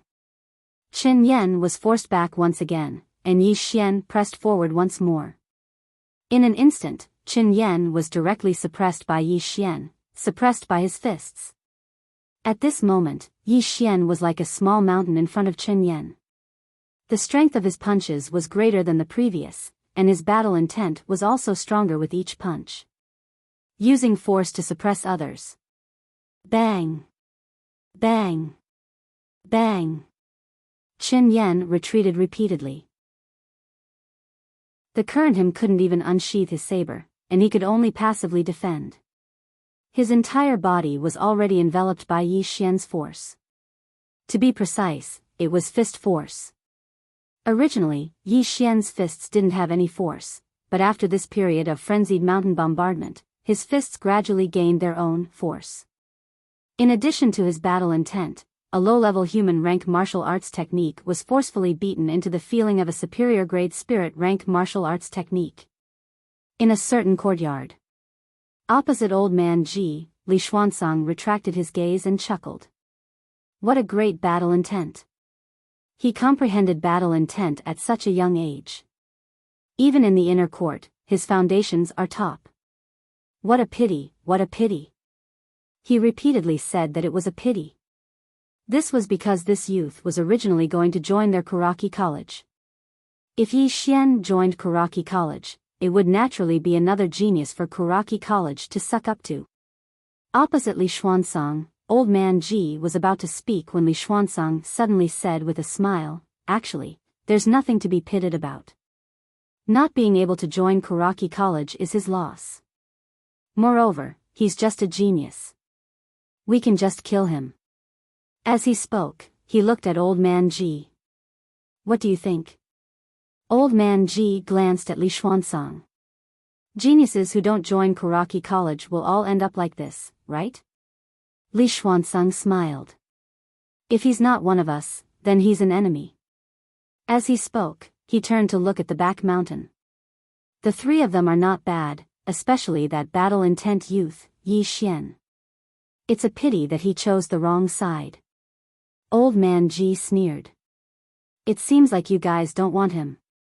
Li Xuanzang's expression gradually turned cold. I'd rather Kuraki College betray everyone in the world, but whoever dares to betray Kuraki College will die a horrible death. Conceited? No, to him, this was confidence. And Kuraki College also had this confidence. Old Man Ji lay on the chair, drinking wine with a smile on his face. Once upon a time, Zhanglan College was this arrogant. No, it was even more arrogant. But now, in the back mountain, the battle was still ongoing. Bang! Along with an explosion, a figure was directly sent flying. This figure was precisely Chen Yan. Yi Xian was about to continue attacking, but at this moment, his expression suddenly changed. A sword had silently appeared at the back of his neck. It was a good sword. It was supposed to be a one-on-one duel, but someone suddenly launched a sneak attack. In addition, the sword was extremely fast. Yi Xian couldn't dodge in time and allowed the sword to pierce the back of his neck. In the courtyard, Old Man Ji suddenly stood up. He stared at Li Xuanzang. You're playing dirty. Li Xuanzang stood up and smiled. From today onwards, everyone will only know one outcome for Dao Yi, and that is that all of your Zhanglan College students will be killed. Everyone will only care about the outcome and not the process. It's over. After saying that, he turned to leave. At this moment, both of them suddenly turned to look at the back mountain. At the back mountain, when the sword pierced the back of Yi Xian's neck, Yi Xian was unharmed. On the contrary, the sword turned into motes of energy and entered Yi Xian's body. The invincible sword body technique used one's body to forge a sword. As long as the sword that injured him wasn't of a higher level than the sword in his body, he would be immune to it and absorb it. The moment the sword energy was absorbed by Yi Xian, a terrifying aura suddenly swept out from Yi Xian's body. The aura of the Qi-controlling realm. P.S. 3 things. First, why does everyone want to block my card? You can block my card for 100 vertical coins. Let me see how many friends you have. Second, for those who haven't bookmarked this book, please bookmark it. That means adding it to your bookshelf. It's also convenient. You'll be able to see it when you go online. Also, tickets. Asking for tickets. Chapter 49. How is this possible? In the courtyard, Li Xuanzang stared at the back mountain with a trace of disbelief in his eyes. The sword entered the body, but it was absorbed. Impossible. Could this be the legendary innate sword body? At this point, his pupils suddenly constricted. According to the legends, there were some special physiques, and the innate sword body was one of them. It could swallow swords. People with this kind of physique could be said to be natural swordsmen. And this kind of physique was extremely rare. But once it appeared, it was definitely a heaven-defying existence. At the back mountain. In the instant that Yi Xian broke through to the Qi-controlling realm, he turned around and threw a punch. Compared to before, this punch was at least twice as powerful. This was the benefit of breaking through. Bang! In front of Yi Xian, a figure retreated over 10 feet. At this moment, Yi Xian had a clear look at the person who had launched a sneak attack on him. It was a man in a tight black robe, about 20 years old, with a cold look in his eyes. Obviously, he was a sword cultivator. Moreover, he might be a little bit away from reaching the great swordsman. Because at that moment, Yi Xian felt a faint sword aura in the sword. The black-robed man stared at Yi Xian. How could you swallow my sword? Yi Xian's expression was quite ferocious. We agreed to fight one-on-one, but you played this kind of trick. Die. As his voice fell, he directly rushed out. At the same time, a sword appeared in his palm.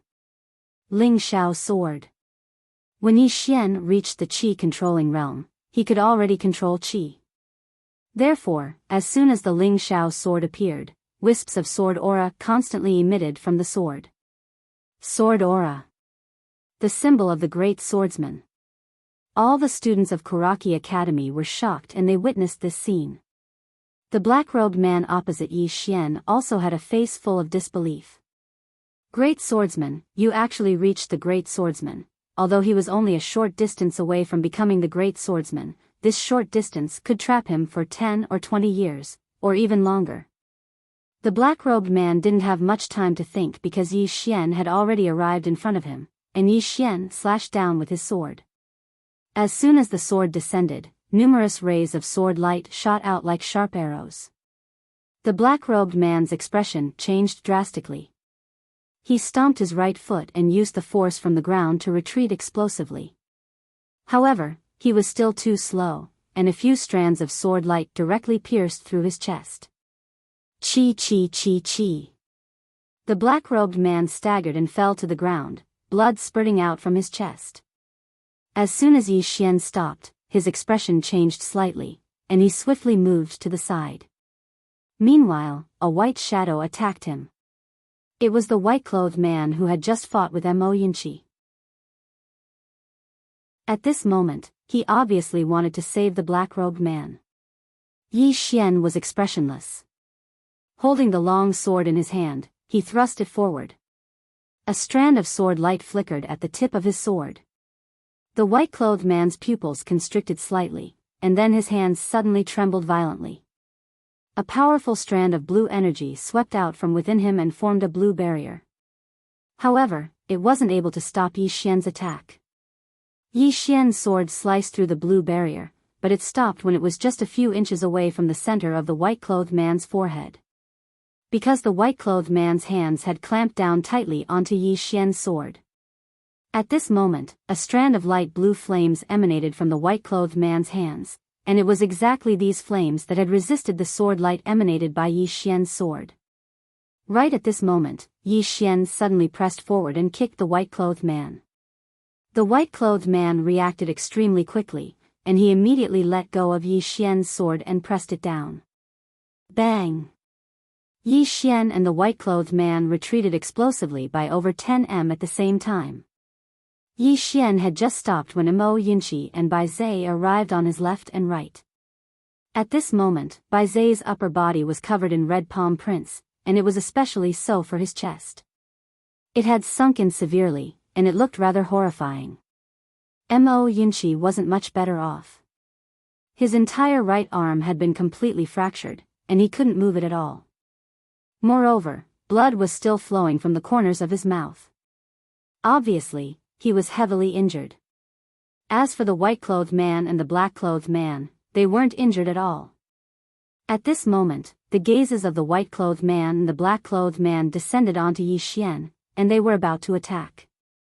Meanwhile, an old man suddenly appeared before Yi Xian's group of 3. It was Old Man Ji. Old Man Ji had just descended to the ground when Li Xuanzang appeared before him. Old Man Ji gulped down a mouthful of wine, and then he looked at Li Xuanzang. How about this? I'll let you kill these 3 little fellows. Do you want to kill them? Li Xuanzang narrowed his eyes.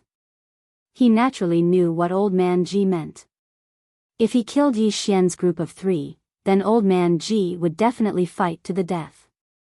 And for an expert of Old Man Ji's level, if he acted recklessly, Kuraki College would definitely suffer a heavy blow. Especially if he attacked the younger generation, Kuraki College had no confidence in protecting the younger generation. Such an expert was very difficult to stop. A moment later, Li Xuanzang suddenly turned to look at Yi Xian. You're really surprising, but it doesn't matter. Next year, there will definitely be your corpse on Song Mountain's Xiao Dao. With that, he turned and left with the Kuraki College students. After Li Xuanzang and the others left, Old Man Ji turned to look at Yi Xian's group of 3. Do you know who the white-clothed man and the black-clothed man were? Yi Xian's group of 3 shook their heads. Li Xuanzang said indifferently, they are 2 of the 3 great geniuses of Kuraki College's inner courtyard. You should be glad that the other one didn't come today. Otherwise, would be collecting your corpses right now. Yi Xian's group of 3 fell silent. Old Man Ji continued, those 2 just now didn't use their full strength, but the 3 of you basically did. I let them come up because I want you to see how weak your current strength is compared to Kuraki College's. Just like what that old fart said, if you don't work hard, your corpses will really be hanging on Song Mountain's Shaodao in a year's time. At that time, the old man won't even be able to collect your corpses. With that, he turned around and left. However, he stopped after a few steps. That's right. Those 2 just now aren't the best in Kuraki College. The best are Fenju and Bei Chen. With your current strength, if you were to face them, you would definitely die. In the field, Yi Xian's group of 3 fell silent. Their expressions were solemn because they knew that old man Ji wasn't trying to scare them. They had already seen the strength of the white-clothed man and the black-clothed man. Very terrifying. Even Yi Xian, who had already reached the qi-resisting realm, didn't have the confidence to say that he would definitely be able to defeat them unless he used one sword to decide life and death. And those 2 weren't even the strongest in Kuraki College. A sense of crisis. This time, all 3 of them felt a sense of danger. Before this, the 3 of them were carefree. Even when they cultivated, they were forced to cultivate by old man Ji. There were very few voluntary parts. But now, the 3 of them were very clear that if they didn't become stronger, their corpses would definitely be hung on the road in the future. Even Yi Xian felt danger. No matter what happened in the past, he had to admit that he was now a student of Zhanglan College. He had to bear the grudges between Zhanglan College and Kuraki College even if he didn't want to. Moreover, when old man Ji saved his sister, he also promised old man Ji that he would do his best to fight against Kuraki College and bring back the corpses from Shaodao. Cultivate. The 3 of them silently left the field and began to cultivate on their own. Yi Xian was still blasting the mountain. After the battle just now, he had some enlightenment. This time, he wasn't just blasting the mountain. After adding battle intent, he tried to make his fists have momentum. Fist momentum. This was definitely the reason why old man Ji wanted him to blast the mountain. Punch, punch, punch. Punch. Punch. Punch. The momentum of one punch could split the earth and shatter the mountain. After understanding this, the power and momentum of Yi Xian's punches became stronger and stronger. Of course, he also paid the price. Both of his hands were already badly mutilated. At night, Yi Xian was exhausted and sprawled out in front of the small mountain. He lay on the ground and looked at the stars in the sky, gasping for breath. Now, he didn't just feel tired, he also felt good. Extremely good. He felt that after venting out all the energy in his body, the feeling was extremely satisfying. As if he thought of something, Yi Xian suddenly sat up. He opened his palm and a sword floated in his palm. Ling Xiao sword. At this moment, Ling Xiao's sword was a little different than before. He couldn't describe this difference, he could only feel it. According to his guess, it should be because he had devoured that sword before. That sword's level wasn't low, it should be a spirit sword. Of course, it was definitely not as good as this Ling Xiao sword. Otherwise, that sword would have directly taken his life. The core of his invincible sword body was the sword. The stronger the sword in his dantian, the stronger his cultivation technique would be, and he could use this cultivation technique to devour even more swords. Sword. Thinking of this, Yi Xian seemed to have thought of something. He scanned his surroundings and seeing that there was no one around, he immediately entered the prison pagoda. In the endless starry sky, Yi Xian stood under the pagoda. He raised his head and looked at the top of the pagoda. At the top of it, there were 3 swords. From his angle, he could only roughly see the three swords. He wanted to take a closer look, but it was a pity that he hadn't reached the airborne realm and could fly in the air. Therefore, he could only look from afar. Looking at the three swords, Yi Xian's eyes were burning. His intuition told him that if he could use these three swords as his dantian, there wouldn't be any sword in the world that he couldn't absorb. At this moment, the prison pagoda suddenly trembled. Yi Xian was stunned, then hurriedly entered the first level. He looked around. "Senior?" The mysterious woman didn't answer. Yi Xian frowned. Just as he was about to speak, he suddenly raised his head. There was a moment of silence. Thump, above Yi Xian's head, footsteps could be heard. When he heard the footsteps, Yi Xian was stunned. At first, he thought that he had heard wrongly, but very quickly, thump thump thump thump, the footsteps on the second level were getting louder and louder. Yi Xian's eyelids twitched. "Who?" No one answered, but the footsteps were getting louder and louder. In the end, the entire first level of the prison pagoda shook. Chapter 50. Panic. At this moment, Yi Xian was panicking. This was because the mysterious woman had told him that the second level was not a kind person. Since it was not a kind person, it would be very difficult to communicate with them. This meant that once they came out, they would not give him a chance to speak. "Senior?" Yi Xian took 2 steps back and looked around. "Senior? Are you still there?" The mysterious woman still did not reply. Yi Xian was prepared to escape. At this moment, the prison pagoda suddenly trembled. Soon, the footsteps stopped and the entrance to the second level returned to normal. Yi Xian was stunned and hurriedly asked, "Senior? Did you attack?" Still, no one replied. Yi Xian wanted to ask something else, but at this moment, a white piece of paper suddenly floated out from the entrance to the second level. Paper. Yi Xian was stunned. Then, he took 2 steps forward. At this moment, the piece of paper floated in front of him. There was a smiley face on the paper. Below the smiley face were 2 paw prints, which looked like cat paws. Yi Xian, at this moment, another piece of paper floated out from the entrance to the second level and slowly floated in front of Yi Xian. This time, there was a wronged face on the paper, and below the face, there were also 2 small paw prints. Suddenly, another piece of paper floated out. Soon, it floated in front of Yi Xian. This time, there was a crying face on the paper, and below the crying face, there were also 2 small paw prints. Yi Xian looked up at the second level.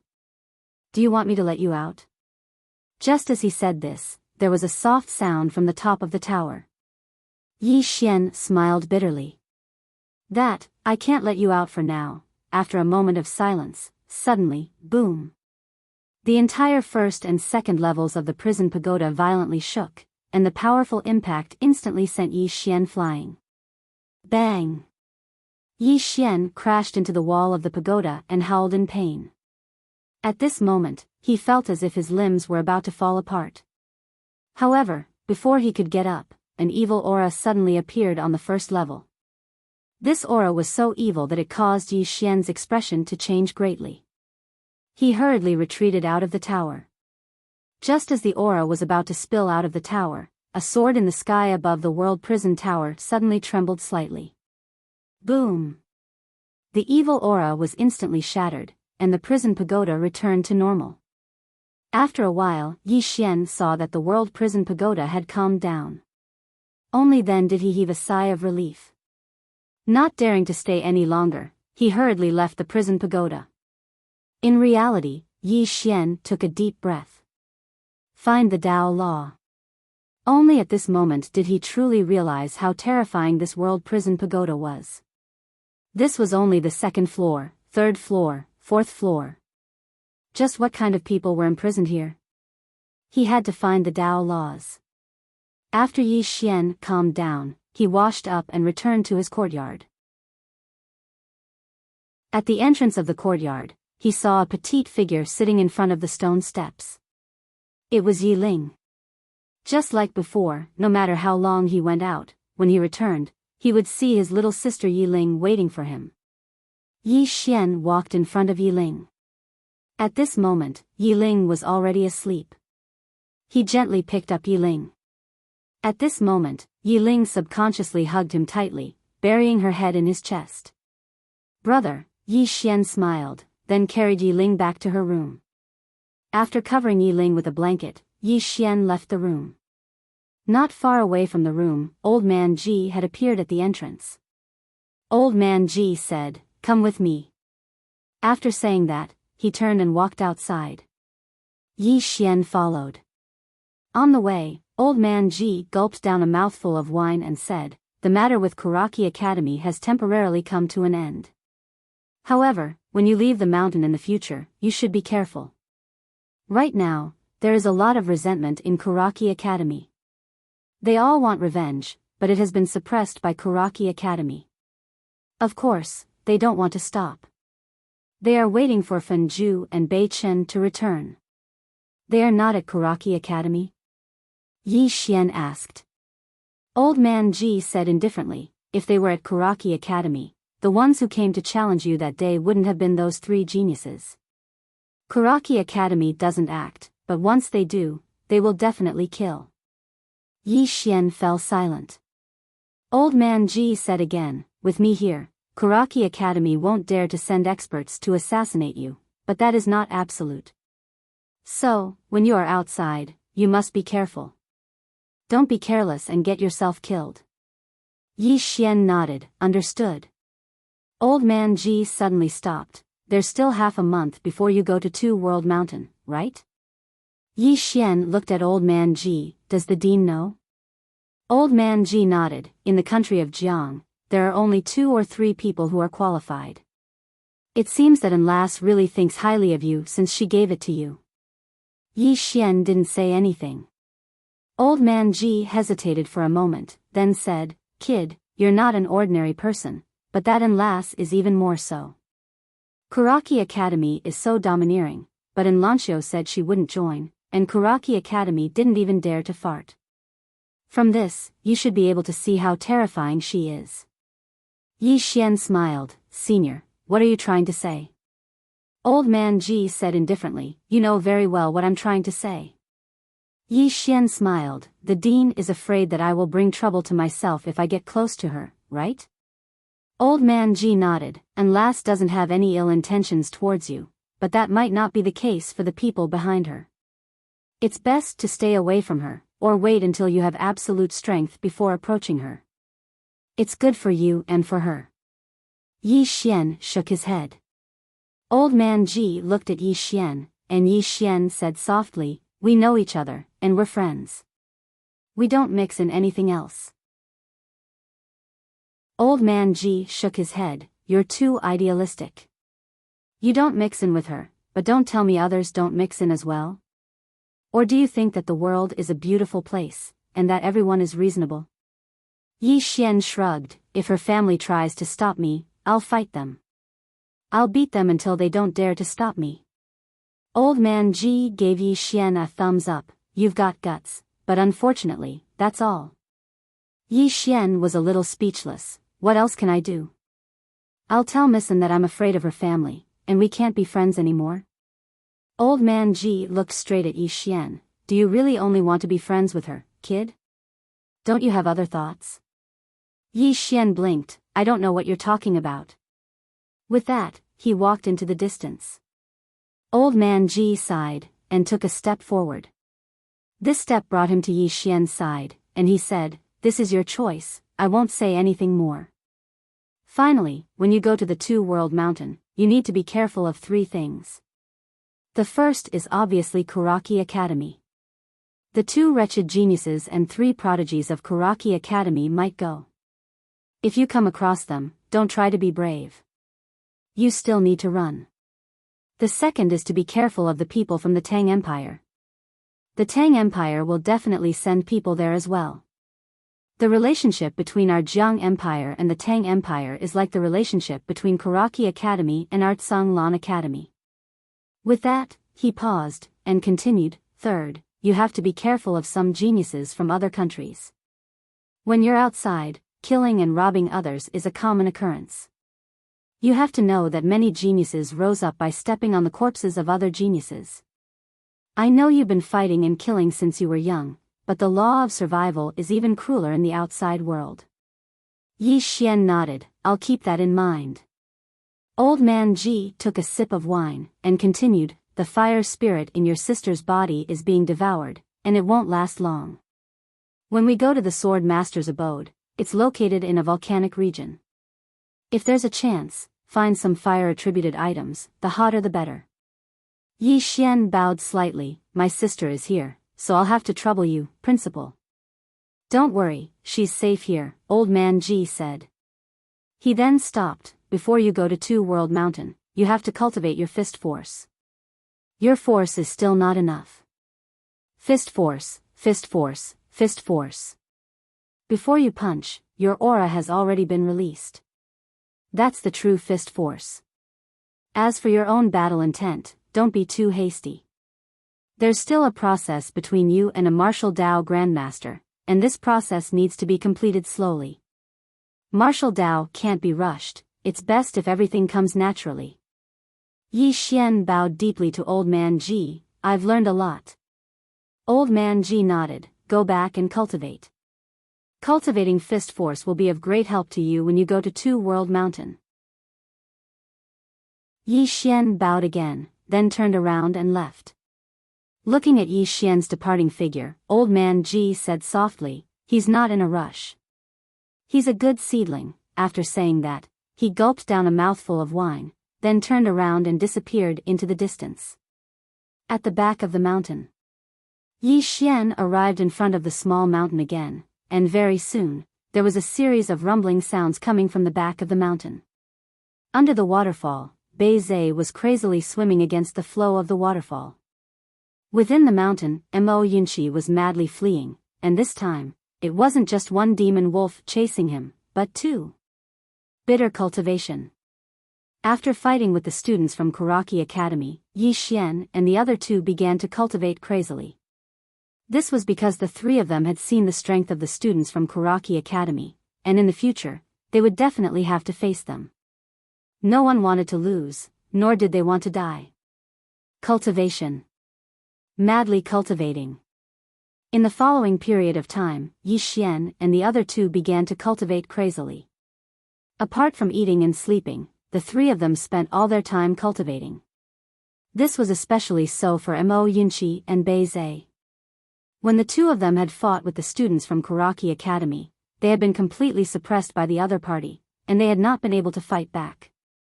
The two of them were proud people, and they did not want something like that to happen again.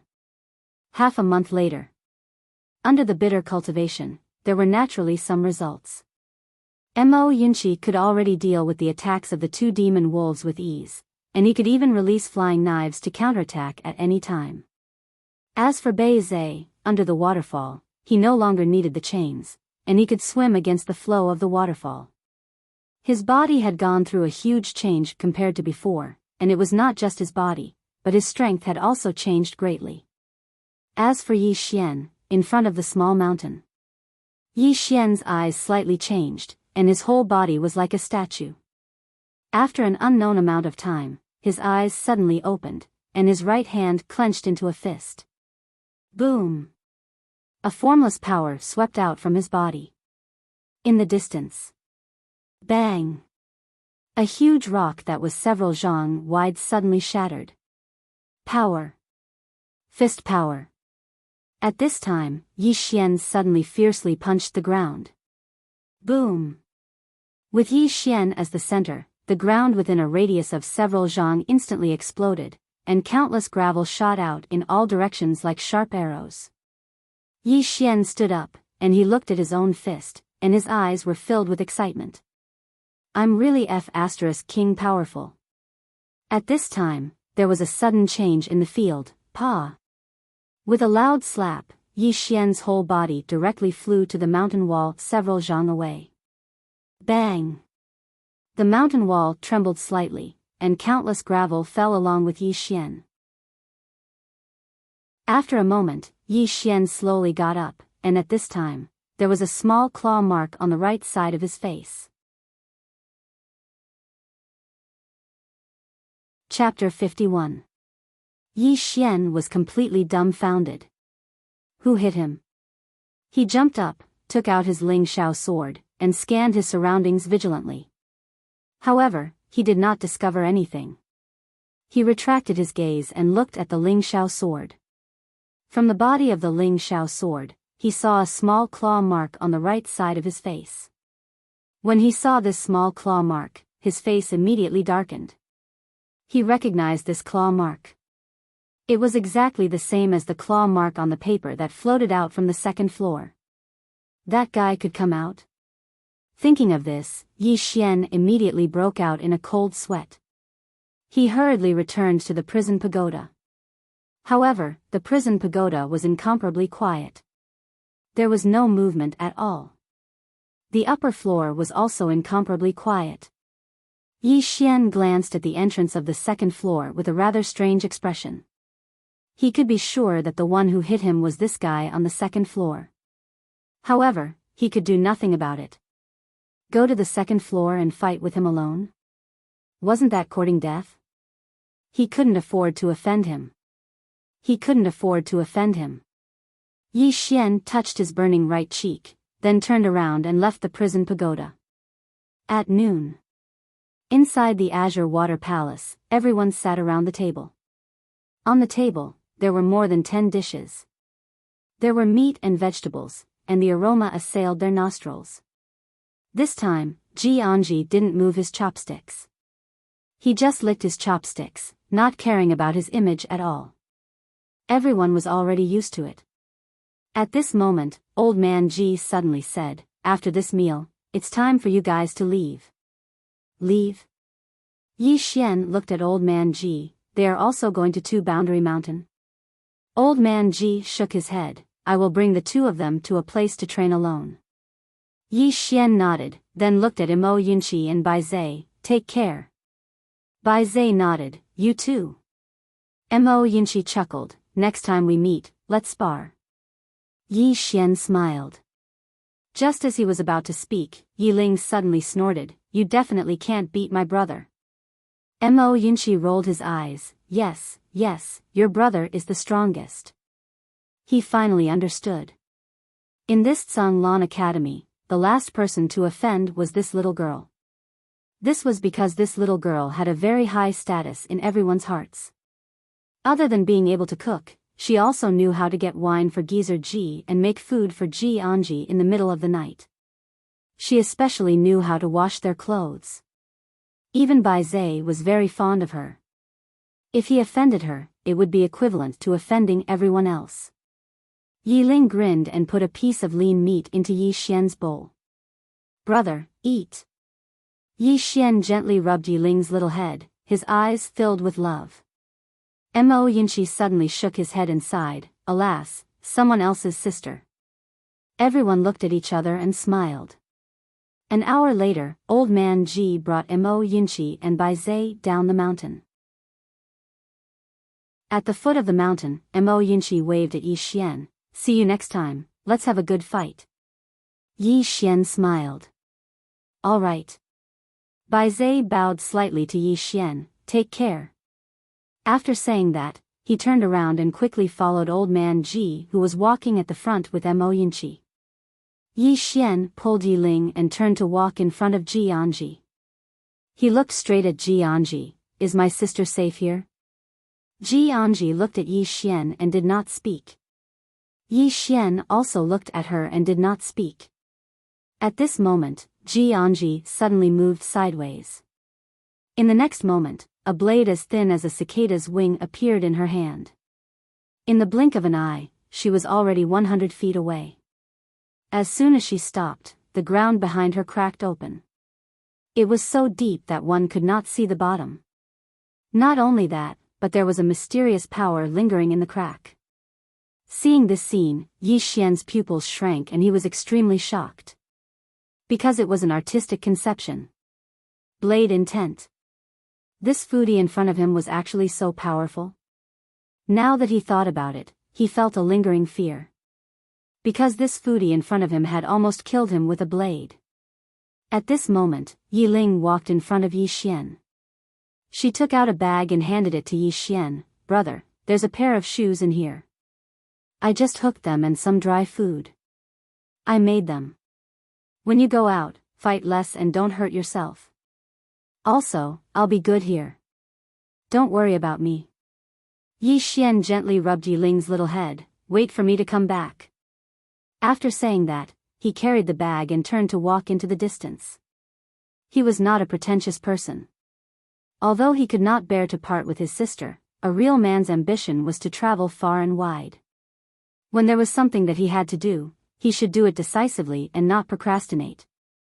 Under Yi Ling's gaze, Yi Xian's back view became more and more blurry. Yi Ling did not cry. She just watched until Yi Xian completely disappeared in the distance. She did not look away. After a long time, she turned around and walked to Ji Anji's side. Then, she held Ji Anji's hand. "Sister Ji, let's go." Ji Anji glanced at Yi Ling. "Don't worry." Yi Ling grinned. "He told me to wait for him to come back, so he will definitely come back. Big brother has never gone back on his word when he promised me." Ji Anji nodded. She turned to look into the distance and seemed to think of something. She shook her head slightly. "Not a bad man. Unfortunately, he likes men." After Yi Xian left the mountain, he directly went to the cloud ship base of the drunken Immortal restaurant outside the imperial capital. He was going to Borderline Mountain, so he naturally had to take a cloud ship. However, as soon as he left the city, a group of people rushed out of the city. From their clothes, it was clear that they were students of Kuraki Academy. Ever since Yi Xian killed a student of Kuraki Academy, the students of Kuraki Academy had been thinking about revenge at all times. However, they still had some misgivings. They did not dare to directly go to Tsanglan Academy to find Yi Xian's group of 3. However, they did not give up. Instead, they constantly sent people to stand guard at the foot of Tsanglan Academy's mountain. Now that Yi Xian had left the mountain, they received the news and immediately rushed over. Yi Xian stopped in his tracks. Seeing Yi Xian stop in his tracks, the group of Kuraki Academy students also stopped in their tracks. Yi Xian turned around and looked at the group of Kuraki Academy students. One-on-one? One-on-one? Everyone was stunned. So direct? At this moment, a student of Kuraki Academy stood out. He slowly walked in front of Yi Xian and fiercely said, "Yi Xian, you killed a student of my Kuraki Academy. Today, at this moment, Yi Xian suddenly disappeared." Bang! The man hadn't even finished speaking when his figure was blasted over 10 m away. He was directly crushed. All the students of Kuraki Academy were stunned when they witnessed this scene. He's so ferocious. The students glanced at each other and were about to attack together. However, right at this moment, Yi Xian suddenly said, "There are so many of you, so why don't all of you attack together? In any case, your Kuraki Academy is shameless. Come on, all of you attack together." The expressions of the students of Kuraki Academy instantly became slightly unsightly when they heard this. Attack together? They'd originally intended to attack together, but after Yi Xian spoke like this, they didn't dare to attack together. Because this was in broad daylight. If they attacked together, even if they won, it wouldn't be good for their reputation. When he saw that the students of Kuraki Academy didn't attack, Yi Xian pointed at them and said, "All of you are just a bunch of little brothers." As soon as he finished speaking, he turned around and left. The expressions of the students of Kuraki Academy who stood behind Yi Xian were unsightly to the extreme, but none of them dared to attack. They weren't idiots. Based on how Yi Xian attacked earlier, none of them were a match for Yi Xian at all. Continuing to fight would only be asking to be humiliated. Simply speaking, they'd realized a fact, and it was that only the inner court students could deal with Yi Xian. Just like that, Yi Xian vanished into the distance under the gazes of the students of Kuraki Academy. An hour later, Yi Xian ascended the cloud vessel. This time, he was staying in a special classroom. It was naturally because of the violet card. With the violet card, one could stay in a special classroom for free. Yi Xian naturally wouldn't refuse such a good thing because he would be a bastard if he didn't take advantage of it. After the cloud vessel started moving, Yi Xian arrived on the deck. "It's you." At this moment, a slightly familiar voice resounded in Yi Xian's ears. Yi Xian turned around and saw a woman in a red dress standing not too far away from him. She was extremely beautiful, especially her slender figure that made one want to embrace her and play with her. That woman was none other than Imo Suiqing, who'd had a conflict with him.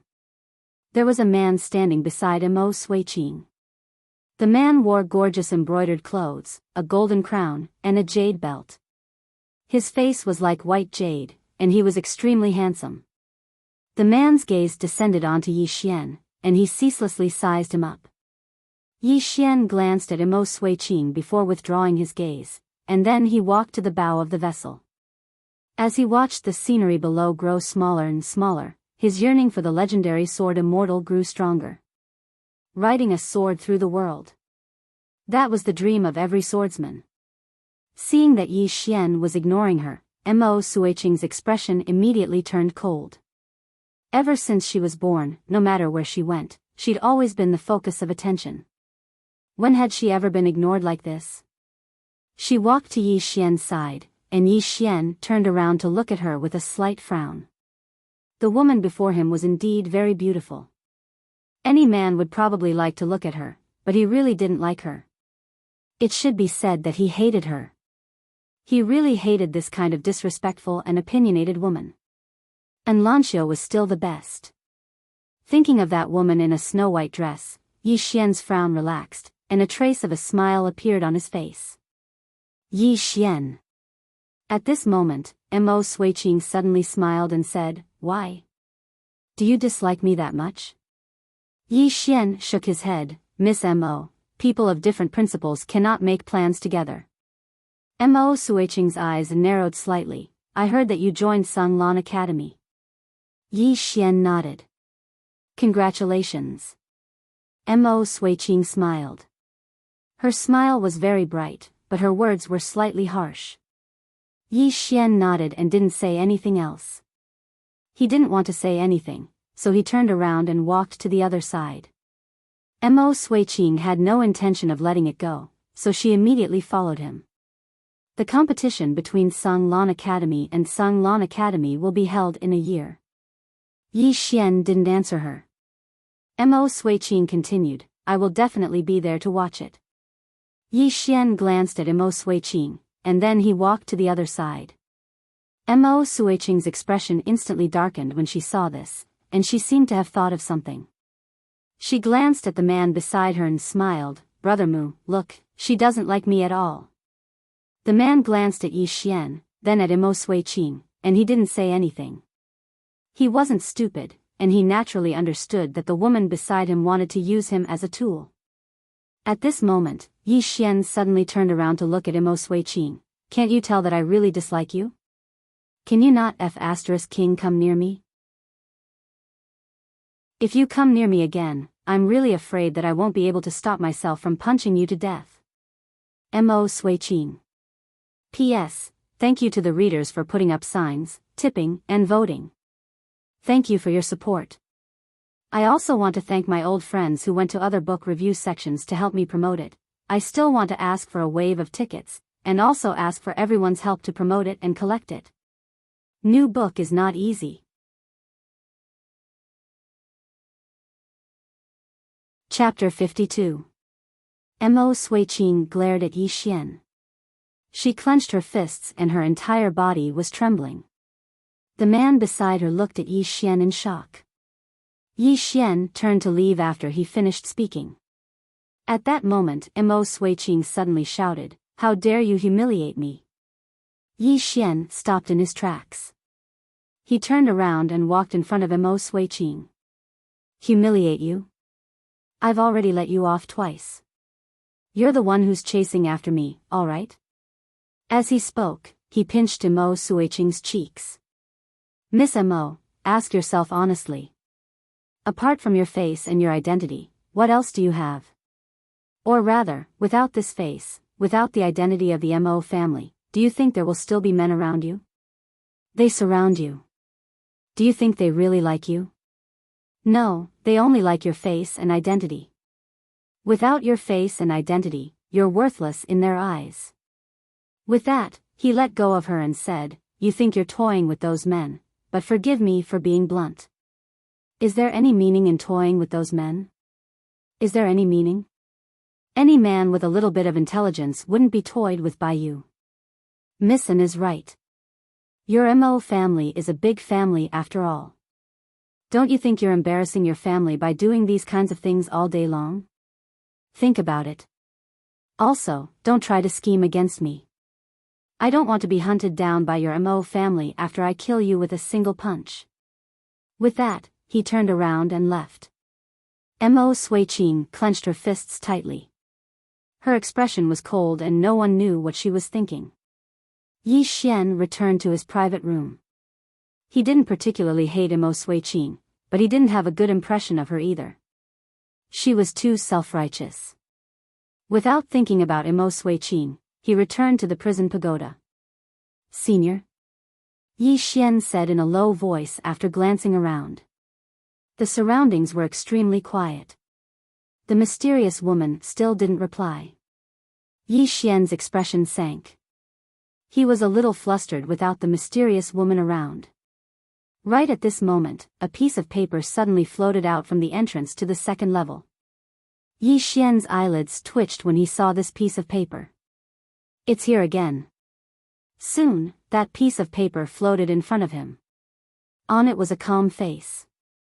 It was very calm, and it was impossible to tell whether it was happy or angry. And under this calm face, there was a claw mark. The corners of Yi Xian's mouth twitched. He scanned his surroundings and hurriedly exited the World Prison Pagoda. What kind of existence was imprisoned on the second floor? Yi Xian was filled with doubts.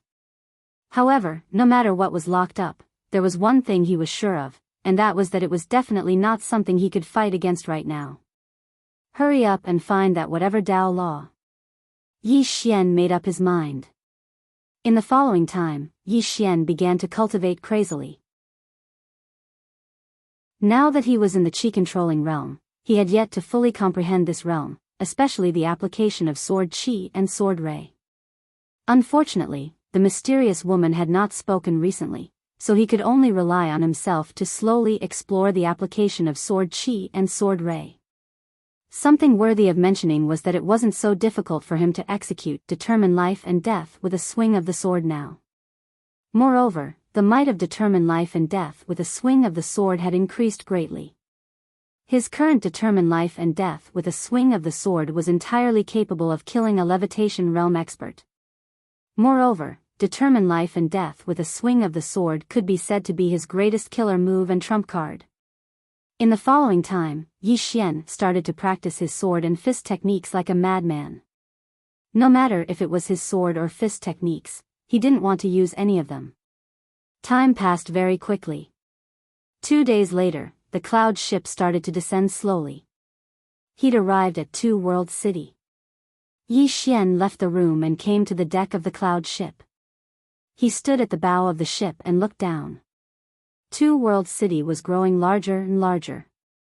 He was slightly surprised when he saw Two World City. Because there were soldiers standing on the walls of Two World City. Moreover, there were over 1,000 soldiers training below the city. Overall, the movements of these soldiers were neat and orderly, and they carried a murderous aura. It was obvious that they were sharp troops. In next to no time, the cloud ship stopped steadily in Two World City, and Yi Xian leaped off the cloud ship. Suddenly, a figure appeared before him. It was Mo Suiqing. Yi Xian's brows knit together slightly, and he was about to speak when Mo Suiqing spoke abruptly, "Remember this." As soon as she finished speaking, she turned around and left. How inexplicable. Yi Xian shook his head, and then he withdrew a map. Old man Ji had given him this map before he came here, and it contained the exact location of the sword master's abode. It didn't take long for him to find it. Yi Xian didn't stay in the city, and he dashed directly out of the city and towards the mountain range on the right. It didn't take long for him to enter the boundless mountain range. He wasn't unfamiliar with mountains at all. Around 4 hours later, Yi Xian walked along the direction indicated on the map. The air grew hotter the deeper he went, and another 2 hours passed before Yi Xian stopped. 3 mountains stood in a triangular formation not too far away from him, and there was a gorge at the center. "I've arrived." Yi Xian was just about to continue forward and a shapeless pressure suddenly enveloped him. Yi Xian's expression changed slightly, and he glanced at the surroundings but didn't notice anyone. Proof of qualification. A voice suddenly resounded by Yi Xian's ear. Yi Xian hurriedly took out the jade pendant Lanxiao had given him, and he waved it around. In next to no time, the pressure vanished completely. Yi Xian continued forward, and it didn't take long for him to enter the gorge. At the moment he entered the gorge, the Lingxiao sword within him actually trembled and was about to charge out of his body. Yi Xian was shocked, and he hurriedly suppressed the Lingxiao sword. What's going on? Yi Xian's brows knit together tightly, and his heart was filled with bewilderment. You're here. Right at this moment, a voice suddenly resounded from Yi Xian's right. Yi Xian looked over and saw a woman standing on his right. The woman wore a silver dress, and there was a golden curved blade hanging from her waist. Ninth Princess. Yi Xian walked in front of the ninth princess, and asked in surprise, "You knew that I was coming?" The ninth princess sized up Yi Xian, and nodded, "Follow me." With that, she turned and walked to the side. Yi Xian thought for a moment, and then followed. On the way, the ninth princess didn't speak, and Yi Xian couldn't help but ask, "You knew that I was coming?" "She is my close friend." The ninth princess replied. "And Lanxiao." Yi Xian understood. Needless to say, Lanxiao must have told the ninth princess about the jade pendant. Soon, under the ninth princess's lead, the two of them came to a dense forest. The ninth princess sat on the ground, and she signaled for Yi Xian to sit down as well. Yi Xian didn't hesitate, and directly sat on the ground. The ninth princess took a branch and drew a circle on the ground. This cave was left behind by the Azure World's Sword Master. As for who the Azure World's Sword Master is, I won't introduce him. In any case, he was a person who once stunned the entire Azure world. This cave was not left behind by him at his peak, but in his early years. Even so, its value is immeasurable. And this time, those who are participating in the development of this cave are the big shots, countries, and some sects in the mountains. With that, she paused for a moment, and looked at Yi Xian. No one force can monopolize this cave. Not a single power could monopolize this abode. Thus, in order to avoid a huge dispute, the higher-ups issued some qualification orders, allowing the younger generation of each power to enter and search for fortuitous encounters. In short, this time, not only the people from the country of Jiang are coming, but there are also geniuses from other countries, and some sect's disciples. This time, you will see the geniuses from the country of Jiang. Yi Xian suddenly asked, "Are there people from Kuraki College coming too?" The ninth princess looked at Yi Xian. "Yes, but I don't know who will come this time." Yi Xian nodded, and didn't say anything else. Anyway, at most, they would just fight. As if knowing what Yi Xian was thinking, the ninth princess looked at him. "Remember, you are here to search for opportunities, not to fight and kill." Yi Xian chuckled. "I won't take the initiative to fight with them, I'm just afraid that they will hit me when they see me." "You also know about the matter between Songlan College and Kuraki College?" The ninth princess nodded. "We'll talk about it when the time comes." With that, she seemed to have thought of something, and suddenly looked up at Yi Xian. "If I remember correctly, you are a swordsman?" Yi Xian nodded. The ninth princess was silent for a moment, and then said, "Don't easily expose your identity as a swordsman later." "Why?" Yi Xian didn't understand. The ninth princess said in a deep voice, this is the cave residence of the Firmament Sword Master, and the Firmament Sword Master is a swordsman. A swordsman coming here will definitely have some advantages. If you expose your identity as a swordsman, it is very likely that you will be targeted. With that said, she looked to the right. After entering, opportunities are not to be found, but to be snatched. Whoever snatches it will own it. Yi Xian was speechless. At this time, the ninth princess took out 2 green pills, and with a flick of her finger, one of them flew to Yi Xian, poison avoidance pill, just in case. Yi Xian nodded, and directly swallowed it. The ninth princess saw that Yi Xian ate it without any hesitation, and looked at Yi Xian. You trust me so much? Yi Xian said softly, I trust her. And Lanxiu. Since Lanxiu was the close friend of the ninth princess, there was no doubt that this person in front of him was absolutely trustworthy. The ninth princess looked at Yi Xian. You like her? Yi Xian was speechless. The ninth princess retracted her gaze, and then swallowed her poison avoidance pill. Work hard. Yi Xian was about to speak, but at this moment, suddenly, footsteps came from not far away. Yi Xian and the ninth princess turned to look at the source of the footsteps. It was a man in his 20s, burly, and had a beard on his face. Seeing the person who came, Yi Xian frowned, because the person in front of him was wearing the clothes of the Tang Empire. When he saw Yi Xian and the ninth princess, the burly man was slightly stunned. Obviously, he also came here by accident. He was about to leave, but at this moment, he suddenly looked at the ninth princess not far away, and his eyes narrowed slightly. Country of Jiang. The ninth princess retracted her gaze and leaned against a tree. The burly man glanced at the ninth princess, and the corners of his mouth suddenly curled up, and his smile was somewhat obscene. I like to sleep with the women of the Jiang Empire, it's comfortable. You. At this moment, Yi Xian, who was originally sitting on the ground, suddenly jumped up, and in the next moment, he rushed directly in front of the burly man like a cheetah pouncing on its prey. The latter's expression changed drastically. It was too late to retreat, and the burly man could only hurriedly throw a punch. At this moment, Yi Xian also threw a punch. Fist collapse. Not only was this punch mixed with battle intent, but it also contained a fist aura pressure. The 2 fists collided. Bang! Crack! The burly man's entire body was directly thrown out, and at the same time, his entire arm was directly fractured, turning into a strange shape. After sending the burly man flying with a punch, Yi Xian immediately rushed over. After a breath's time, Yi Xian carried the burly man who was constantly wailing in pain and arrived in front of the ninth princess.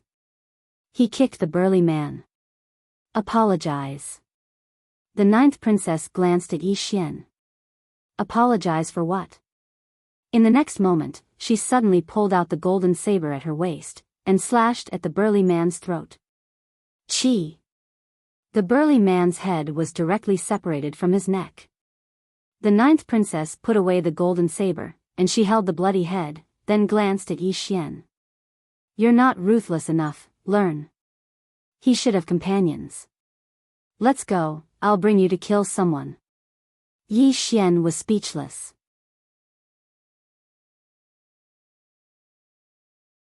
Chapter 53. Yi Xian was dumbfounded. Am I not ruthless enough? In all fairness, he felt that he was ruthless enough. Of course, the ninth princess seemed to be a ruthless character as well. At this moment, the ninth princess, who was not far away, suddenly stopped. She turned around to look at Yi Xian. What are you waiting for? Let's go and kill someone. Yi Xian was speechless. Just like that, Yi Xian followed the ninth princess and walked into the distance. However, when he left, he searched the burly man's body and gained quite a lot. He obtained quite a few upper spiritual stones. Including the ones he had saved before, he now had a total of 15 upper spiritual stones. In addition, he also had about 100 gold coins. It was not a small amount of wealth. Under the ninth princess's lead, the 2 of them arrived at a ravine. In the ravine, Yi Xian saw two people. Judging from their attire, they were undoubtedly from the Tang Kingdom. There were some differences in the customs and attire between the Tang Kingdom and the Jiang Kingdom, especially their accents. In the distance, the two men were stunned when they saw the ninth princess and Yi Xian. They were from the Jiang Kingdom? Soon, their eyes fell on the bloody head in the ninth princess's hand. When they saw the head, their expressions instantly turned cold. At this moment, the ninth princess suddenly threw the head to one of the men. At the same time, she rushed out like a gust of wind. So fast. Yi Xian's pupils constricted slightly. The ninth princess's strength had greatly exceeded his expectations. Without thinking too much, he rushed out as well because one of the men was also rushing towards him. When he arrived in front of the man, Yi Xian punched out without thinking. Fist force. When he punched out, some of the stones around him directly exploded. When the man opposite Yi Xian sensed the power in Yi Xian's fist, he was shocked. He did not dare to be careless and quickly stopped. He half-squatted and suddenly crossed his arms. Crack. The ground beneath the man's feet cracked open. At the same time, the sleeves of the man's arms exploded apart. At this moment, his arms had actually turned crimson gold, and they were as hard as gold. At this moment, Yi Xian's fist arrived. Bang! Following the sound of an explosion, the man was pushed back several feet, and Yi Xian was also pushed back several feet. After Yi Xian stopped, he looked at his fist. His fist was red. Seeing this scene, Yi Xian narrowed his eyes slightly. As expected, none of the people who came were simple. Right at this moment, the man suddenly took a stride forward, and he directly arrived in front of Yi Xian. The man suddenly smashed his arms down towards Yi Xian, and then numerous explosions instantly resounded in the surroundings as soon as his arms descended. What terrifying strength! Yi Xian slowly clenched his right hand tightly, and the will to fight condensed on his fist. He was just about to attack when a shadow suddenly flashed in front of him. In the next moment, the man's head flew into the air. Yi Xian looked in front of him with astonishment. There was a woman standing in front of him. A silver dress and a golden saber. It was the ninth princess. One strike and one kill. Yi Xian's mind went blank. The ninth princess put her golden saber away, turned around, and walked over to Yi Xian. She just stared at Yi Xian. Why didn't you use your full strength? Yi Xian was speechless. The ninth princess stared straight at Yi Xian. You're a swordsman.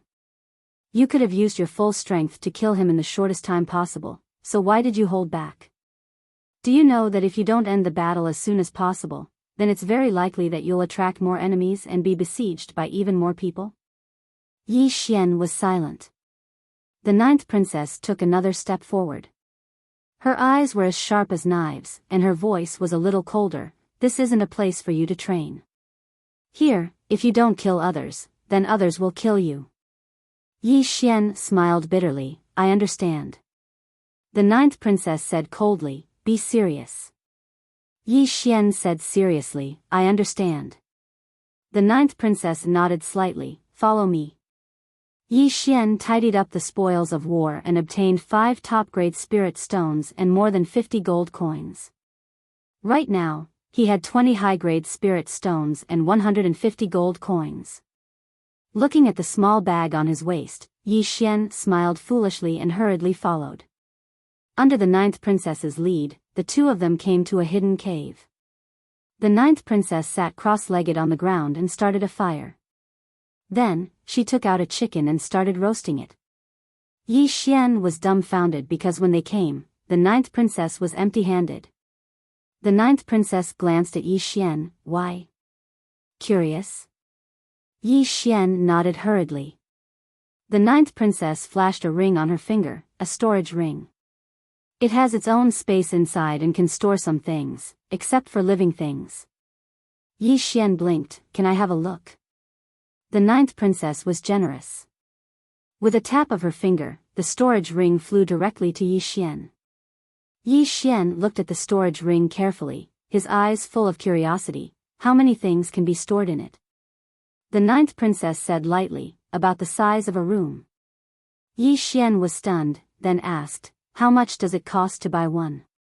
The ninth princess glanced at Yi Xian, 500,000 gold coins. There's no market for it, 500,000. Yi Xian was stunned on the spot, then returned the ring to the ninth princess. 500,000 gold coins. What a joke, he couldn't afford it even if he sold himself. The ninth princess glanced at the storage ring, then said, if you want, I can give it to you. Yi Xian shook his head decisively. The ninth princess was a little surprised. Why? Yi Xian said, where there is gain, there must be loss. The ninth princess looked at Yi Xian and said seriously, come to my army, I will protect you in the future. Yi Xian smiled bitterly, I promised old man Ji, I am now a student of Tsanglan Academy, I have to keep my word. The ninth princess nodded, not saying anything else. If Yi Xian agreed so decisively, she would be unwilling. A person must have strength, but he must also have a good character. Yi Xian turned to look outside the cave. When do we enter the sword master's cave abode? The ninth princess said, tomorrow. Tomorrow is the deadline, those who should be here will be here. Yi Xian took a look at the ninth princess, you are very strong. The ninth princess said indifferently, that is because you have not seen more monsters and geniuses. The state of Jiang is very small, Qingzhou is very big, after tomorrow, you will find that there are many outstanding people in this world. This is nothing, the most terrifying thing is that those outstanding people are very hard-working. Yi Xian sat in front of the ninth princess, you and Miss An are both outstanding. The ninth princess tore a chicken leg and threw it to Yi Xian. Although Shaoan was born in the state of Jiang, her background is not ordinary, it will be very stressful to be friends with her, and if you have other ideas, the pressure will be even greater than the sky. Yi Xian nodded, I will work hard to become stronger. The corner of the ninth princess' mouth lifted slightly. I like your temperament. After saying that, she lay on the side of the mountain wall, sleep after eating, tomorrow we will enter the mountain to kill people. Yi Xian, the night passed.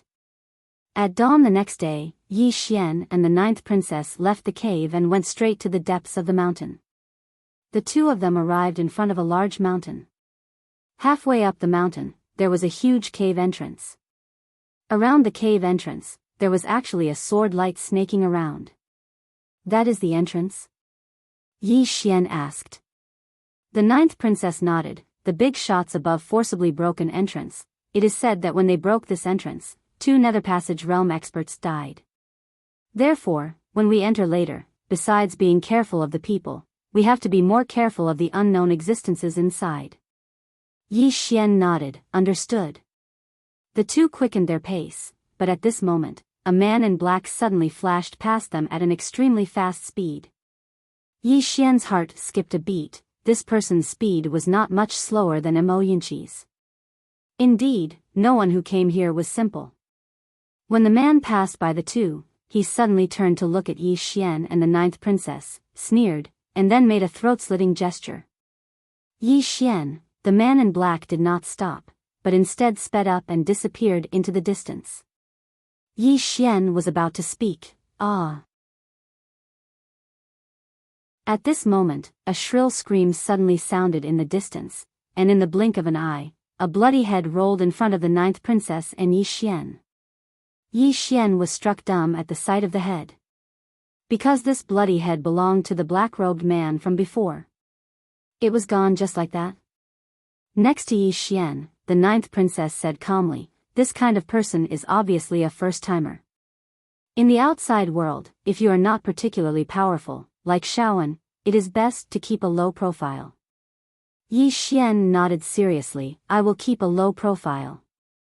The ninth princess suddenly turned to look at him, what low profile?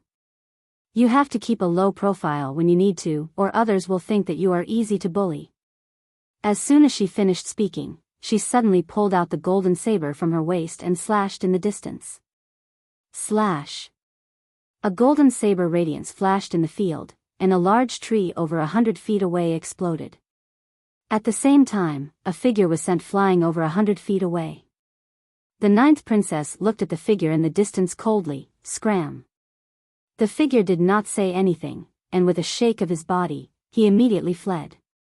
The ninth princess looked around coldly, trash, don't come out, you are wasting my saber energy. Yi Xian, the ninth princess turned to look at Yi Xian, let's go. The two of them continued forward, and soon, they arrived at the entrance, where a long-haired man sat. The man's hair was extremely long, even longer than a woman's, and half of the man's face was covered by his long hair. The man held a blood-red saber in his hand, and there were a few bloody heads at his feet. At this moment, the long-haired man looked up at the ninth princess and Yi Xian, and he grinned, revealing a mouth full of yellow teeth, and his smile was extremely horrifying. Apart from that, the man's appearance was also extremely ugly, as if he had been burnt by fire. The long-haired man suddenly held the long saber and lightly stomped on the ground, and said in a hoarse voice, 100 upper spiritual stones as a toll fee.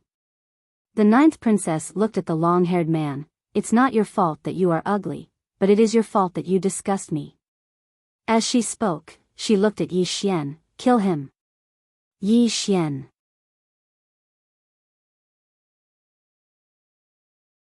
Chapter 54.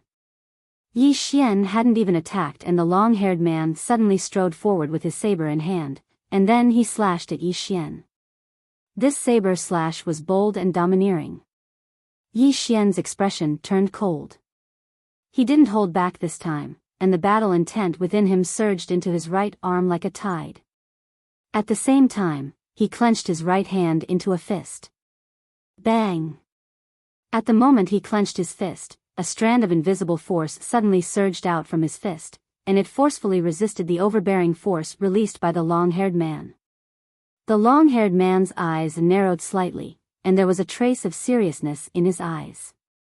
Meanwhile, Yi Xian suddenly stomped his right foot. Bang! The ground instantly exploded apart. Yi Xian shot out like an arrow released from a bow. Bang! An ear-piercing explosion resounded abruptly. In an instant, both Yi Xian and the long-haired man retreated repeatedly. But it didn't take long for Yi Xian to stop. At the moment he stopped, the long-haired man stabbed his saber into the ground as well, and he relied on the force within the saber to stop himself. Yi Xian was about to continue attacking when the long-haired man suddenly said, both of you go in. Obviously, he'd noticed that both Yi Xian and Yi Xian were ferocious figures, and he didn't want to fight them head-on. Yi Xian was slightly stunned when he heard the long-haired man, and then he turned to look at the ninth princess. However, she wasn't where she was standing anymore. Yi Xian swiftly turned to look at the long-haired man. At this moment, the ninth princess was standing in front of the long-haired man. Hiss! Hiss! The ninth princess drew her golden saber 3 times in succession. An extremely ear-piercing and sharp sound resounded every single time she drew her saber. When the saber descended for the 3rd time, the surroundings suddenly fell silent. The ninth princess sheathed her saber and turned to look at Yi Xian. Such an ugly person doesn't deserve to live. As soon as she finished speaking, she turned around and walked towards the nearby entrance. Brother Yi glanced at the long-haired man. After a moment of silence, the long-haired man's body was torn into pieces, and his blood and internal organs splattered all over the ground. Brother Yi shook his head, brother, be more handsome in your next life. As soon as he finished speaking, he collected the corpse and hurriedly followed. He'd gained quite a lot. Right now, he had 50 high-grade spirit stones and 400 gold coins. Obviously, the long-haired man had robbed quite a lot.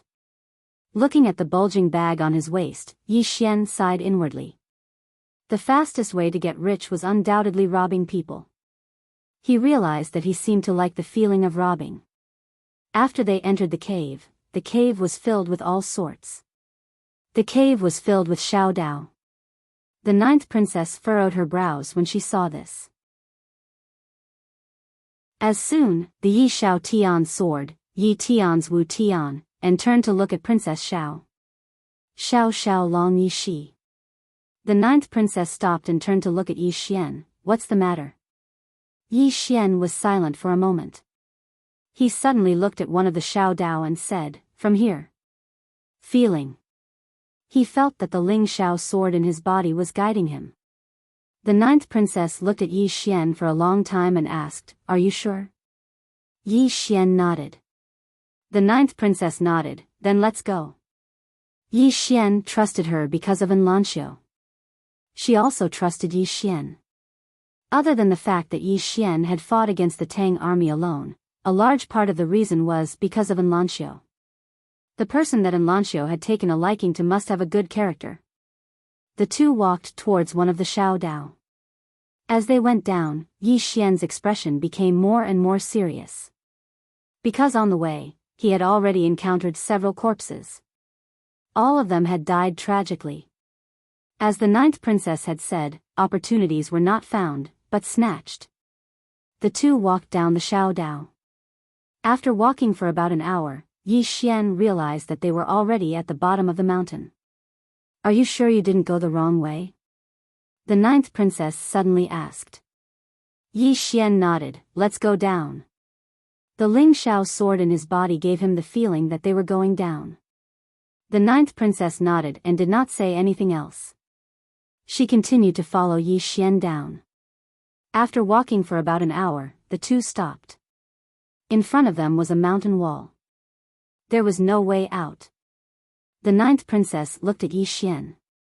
Yi Xian walked to the mountain wall and punched. Boom! Yi Xian punched a huge hole in the mountain wall. Outside the hole, there was another world. The ninth princess walked to Yi Xian's side and looked over. Outside the hole, she could vaguely see an underground palace. And above the underground palace, there was a black sword floating. The ninth princess turned to look at Yi Xian. How did you know that the sword master's true location is here?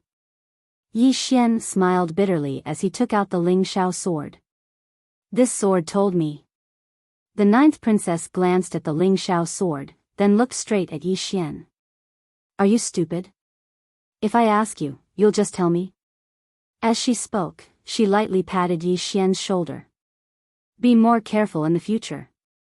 With that, she turned and walked towards the distant palace. Yi Xian was a little speechless. He naturally knew how to be careful. However, the ninth princess in front of him was Enlanxiao's close friend.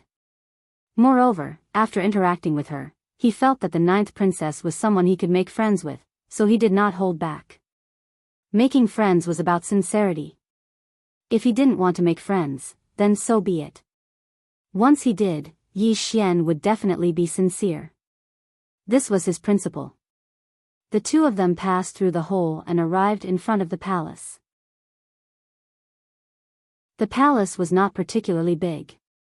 Although there was an unknown dim light illuminating the surroundings, it made the palace look even more eerie and terrifying. Yi Xian raised his head and looked at the black sword above the palace. The sword was more than 3 feet long, and its entire body was pitch black as if it was cast with ink. However, the tip of the sword was blood red, just like a dot of cinnabar. The sword was floating above the palace. Looking at the sword, Yi Xian's eyes suddenly burned with passion. His intuition told him that the grade of this sword was not low. At this moment, the ninth princess suddenly walked towards the entrance of the palace. Yi Xian suddenly grabbed her arm, and she looked at Yi Xian. Yi Xian shook his head and let go. He raised his head to look at the entrance of the palace, and he frowned. His instincts told him that there was danger. Just at this moment, Yi Xian and the ninth princess suddenly turned their heads. A man and a woman were walking towards the palace on their right. The man wore an ink-white robe, and the woman wore an ink-white dress. Both of them had extraordinary bearings. Both of them glanced at Yi Xian and the ninth princess without saying a word. Hee hee. At this moment, laughter suddenly resounded. In next to no time, a shadow flashed, and then a man appeared on the stone steps below the entrance of the palace. The man wore a loose black robe, and his hands were hidden in his sleeves while he wore an evil smile on his face. Tap, tap. The sound of footsteps resounded. Everyone looked over towards the source of the footsteps, and they saw a woman walking over slowly from not too far away. The woman wore a cloud-colored dress that trailed behind her. Her figure was slender and graceful, and her waist was bound by a white ribbon, causing her figure to seem even more slender. Her features were extremely exquisite as well, and every single one of them seemed as if they'd been meticulously carved by the heavens. However, her peerlessly beautiful face was slightly cold and devoid of emotion. It was like a 10,000-year-old piece of ice, and it was terrifying. It's her. The ninth princess who stood by Yi Xian's side frowned. Yi Xian turned around to look at her and asked. Who? The ninth princess spoke indifferently, one of the two great geniuses of Kuraki Academy, Bei Chen. Kuraki Academy. Yi Xian turned around to glance at the woman called Bei Chen. She wouldn't be looking to fight me, right? Even though he wasn't afraid, it would only be disadvantageous to him if they were to fight right now. Everyone watched as Bei Chen walked over to the side, and then she closed her eyes slowly. She didn't speak a single word. But it didn't take long for her to open her eyes again, and then she gazed behind Yi Xian and the ninth princess. Yi Xian and the ninth princess turned around, and a man was walking over from not too far away from them. The man's hair was very disheveled like a chicken's nest, and he wore very simple clothes that were even riddled with holes. Moreover, he carried a pitch-black heavy axe on his back. The expressions of everyone here turned solemn when they saw this man. Even the ninth princess had a trace of seriousness in her eyes. The man glanced at everyone here, and then he walked over to the side in silence. The atmosphere in the surroundings suddenly became slightly heavy. Right at this moment, the black-robed man's gaze suddenly descended onto the ninth princess. I presume that you're the renowned ninth princess of the Jiang Kingdom. The ninth princess spoke indifferently. Do you have any advice for me? The black-robed man chuckled. I wouldn't dare. I heard that the ninth princess and the number one genius of the Jiang Kingdom, and Lanxiu, are close friends. What? That Gueshuren isn't here? The Gueshuren. The expressions of everyone here changed slightly when they heard these two words. Even the man with the heavy axe on his back turned around to look at the ninth princess. And Lanxiu wasn't just renowned in the Jiang Kingdom, she was extremely renowned throughout the various kingdoms. It wasn't just the various kingdoms, even some of the powers in the mountains had heard of her name. The ninth princess blinked. How do you know that she isn't here? The corners of the black-robed man's mouth gradually curled up when he heard the ninth princess, and his smile was slightly evil. It's good that she's here. Let me see if the renowned Gueshuren is worthy of his reputation or if he possesses an undeserved reputation. She'll beat you to death. The ninth princess spoke indifferently. You're not on the same level as her. As Lanxiu's close friend, perhaps no one was more clearly aware of how terrifying Lanxiu was. She was the sort of person that could make monstrous geniuses feel despair. The black-robed man smiled. Is that so? Then I really look forward to it. The ninth princess paid no attention to the black-robed man. She glanced at the crowd and said, since no one wants to take the lead, then I'll do it. Everyone has arrived at the location of the sword master's true body, but no one dared to be the first to enter. I presume everyone has sensed the danger. If this stalemate continues, everyone will have misgivings about each other, and no one will benefit. I have a suggestion. Let's work together first. As for when we'll end our cooperation, I believe everyone will know. What do all of you think? After a moment of silence, everyone nodded to indicate that it was pointless. The ninth princess raised her head and looked at the palace door. Who'll go first? On the stone steps, the black-robed man chuckled. Then let me start first. As soon as he finished speaking, he flicked his finger, and a black object shot out from the tip of his finger. Bang! The palace door shattered with a bang. On the other hand, everyone was on their guard as if they were facing a formidable enemy. Just at this moment, a voice suddenly resounded from within the palace. You're here. Everyone was speechless. P.S. A reader almost moved me yesterday. He sent me a private message. Qing Wan, it's fine if you don't update for 2 days. Seeing this, I'm so touched that I'm about to cry. At this moment, he added, if you're beaten to death by a reader, I'll ask for donations from the readers, and we'll bury you properly.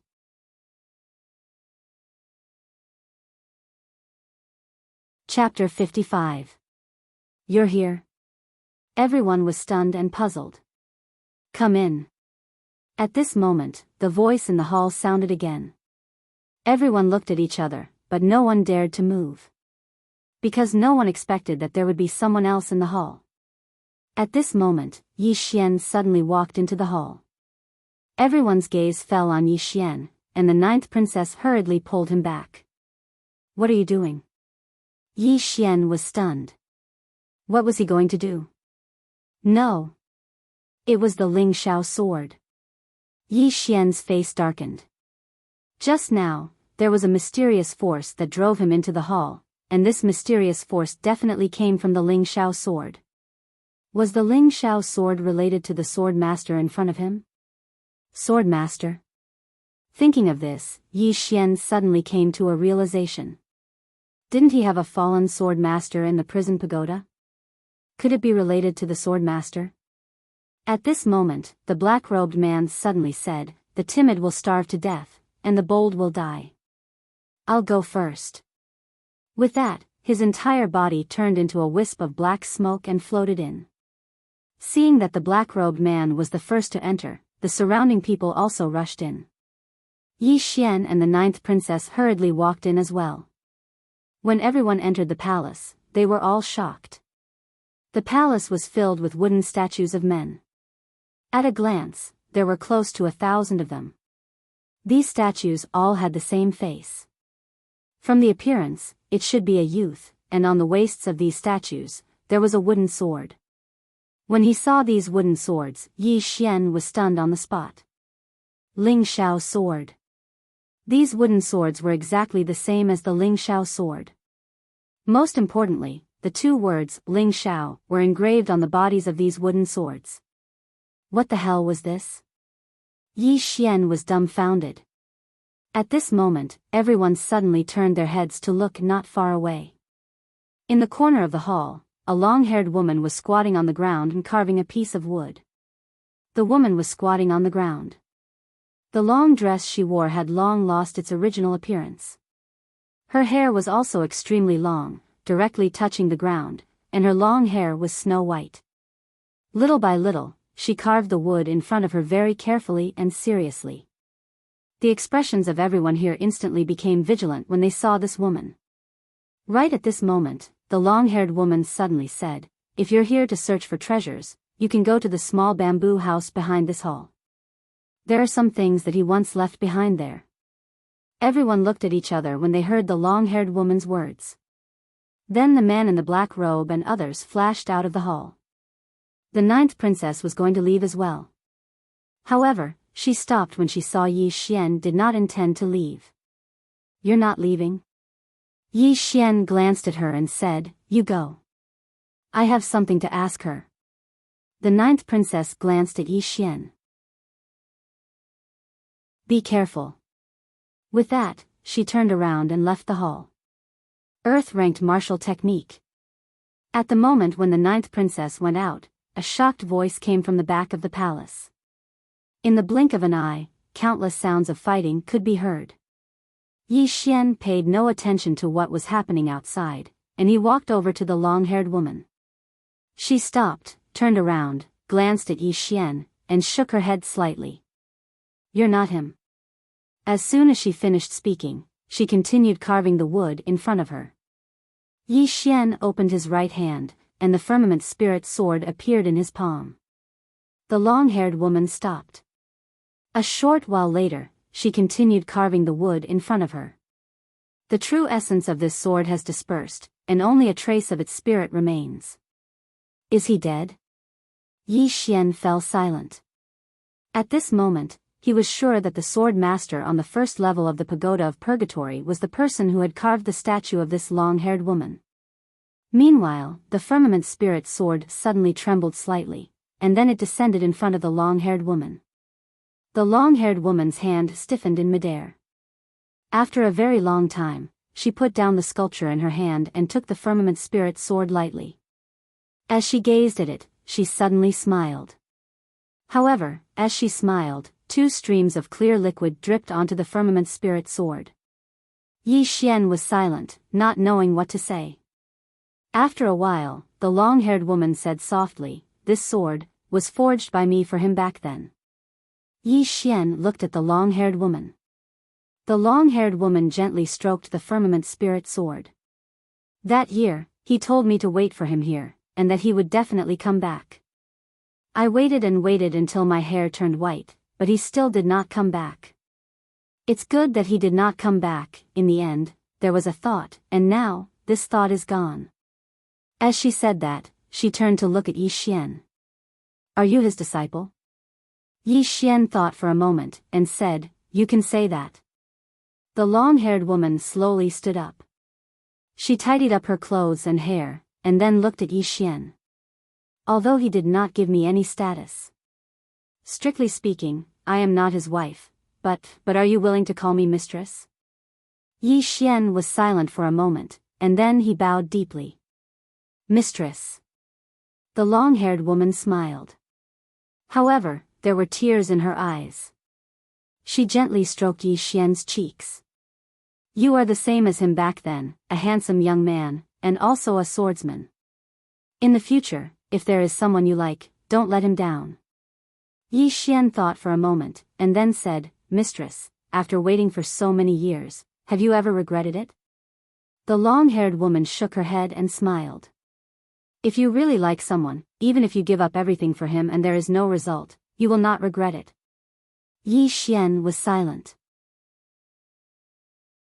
The long-haired woman turned and swept her gaze over the wooden figures, her eyes rippling, as if she was recalling the past. After a moment, she gently stroked a wooden statue in front of her. "Actually, I know, he should have forgotten me. Otherwise, with his strength, he would not have been here for more than 4 hours, no matter where he is in the firmament world. But it's all right, I will remember him." As she said that, she suddenly opened her right palm. In the next moment, the black sword floating above the palace directly turned into a black sword light and entered the palace. The black sword landed steadily in the long-haired woman's palm. The long-haired woman turned to look at Yi Xian. "This sword is called the Nether Spirit Sword. Because I did not nurture it, it fell from a real sword to a spiritual sword. This sword is a pair with the Nether Spirit Sword.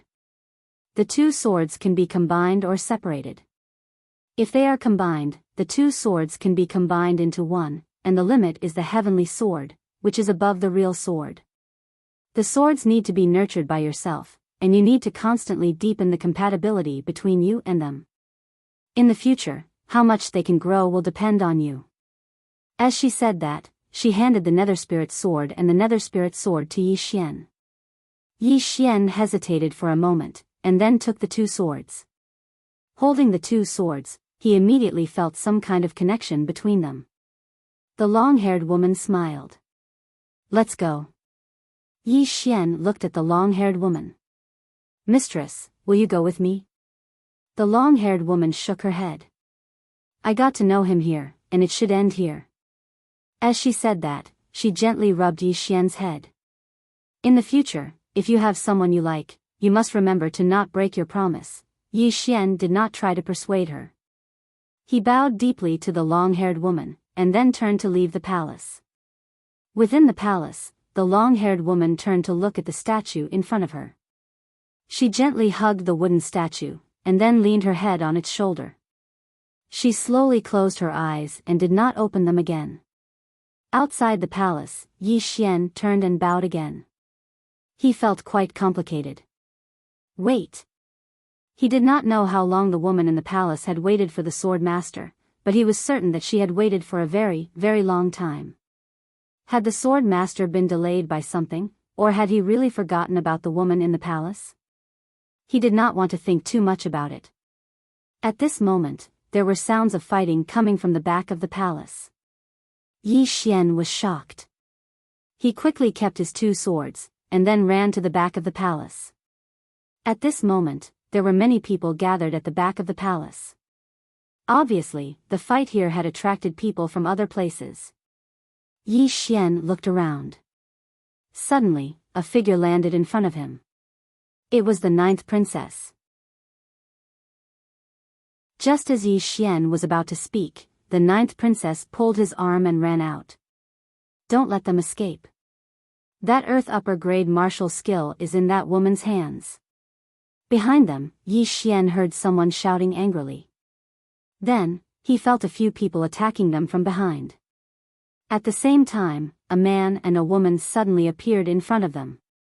These two people were the man and woman who had appeared at the beginning. The man looked at the 9th princess coldly. Leave it behind. The 9th princess grinned.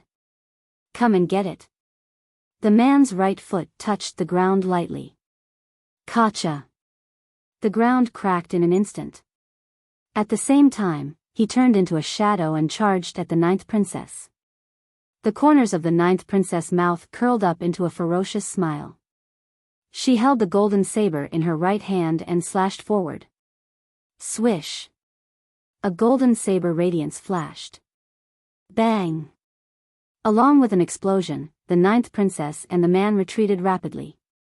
At this moment, some people ran over and surrounded Yi Xian and the 9th princess. The 9th princess' face sank when she saw this. An Earth upper grade martial skill. Its value was unimaginable. After all, there might not be more than 10 Earth upper grade martial skills in the entire Jiang country. Even the Jiang country's royal family did not have an Earth upper grade martial skill. Only ancient forces like the drunken Immortal Inn and Kuraki Academy might have one. Naturally, the 9th princess would not give up such a precious martial skill so easily. Opposite Yi Xian and the 9th princess, the man stared at the 9th princess. Leave the martial skill and you can leave. The people in the surrounding stared at the 9th princess. Obviously, they were afraid of the 9th princess' strength and didn't dare attack rashly. The 9th princess who stood by Yi Xian's side turned to glance at him. What do you think? What do I think? Yi Xian asked softly. How much can that Earth upper grade martial skill be sold for? The 9th princess thought for a moment and said, at least 50 million gold coins. Moreover, there's no market for it, 50 million. Yi Xian's eyelids twitched, and he turned to glance at the 9th princess. What else can I think? Of course, I'll fight to the death. As soon as he finished speaking, he clenched his fists tightly, and a strand of terrifying battle intent swept out from within him. Subsequently, he charged towards the man nearby as if he was on steroids.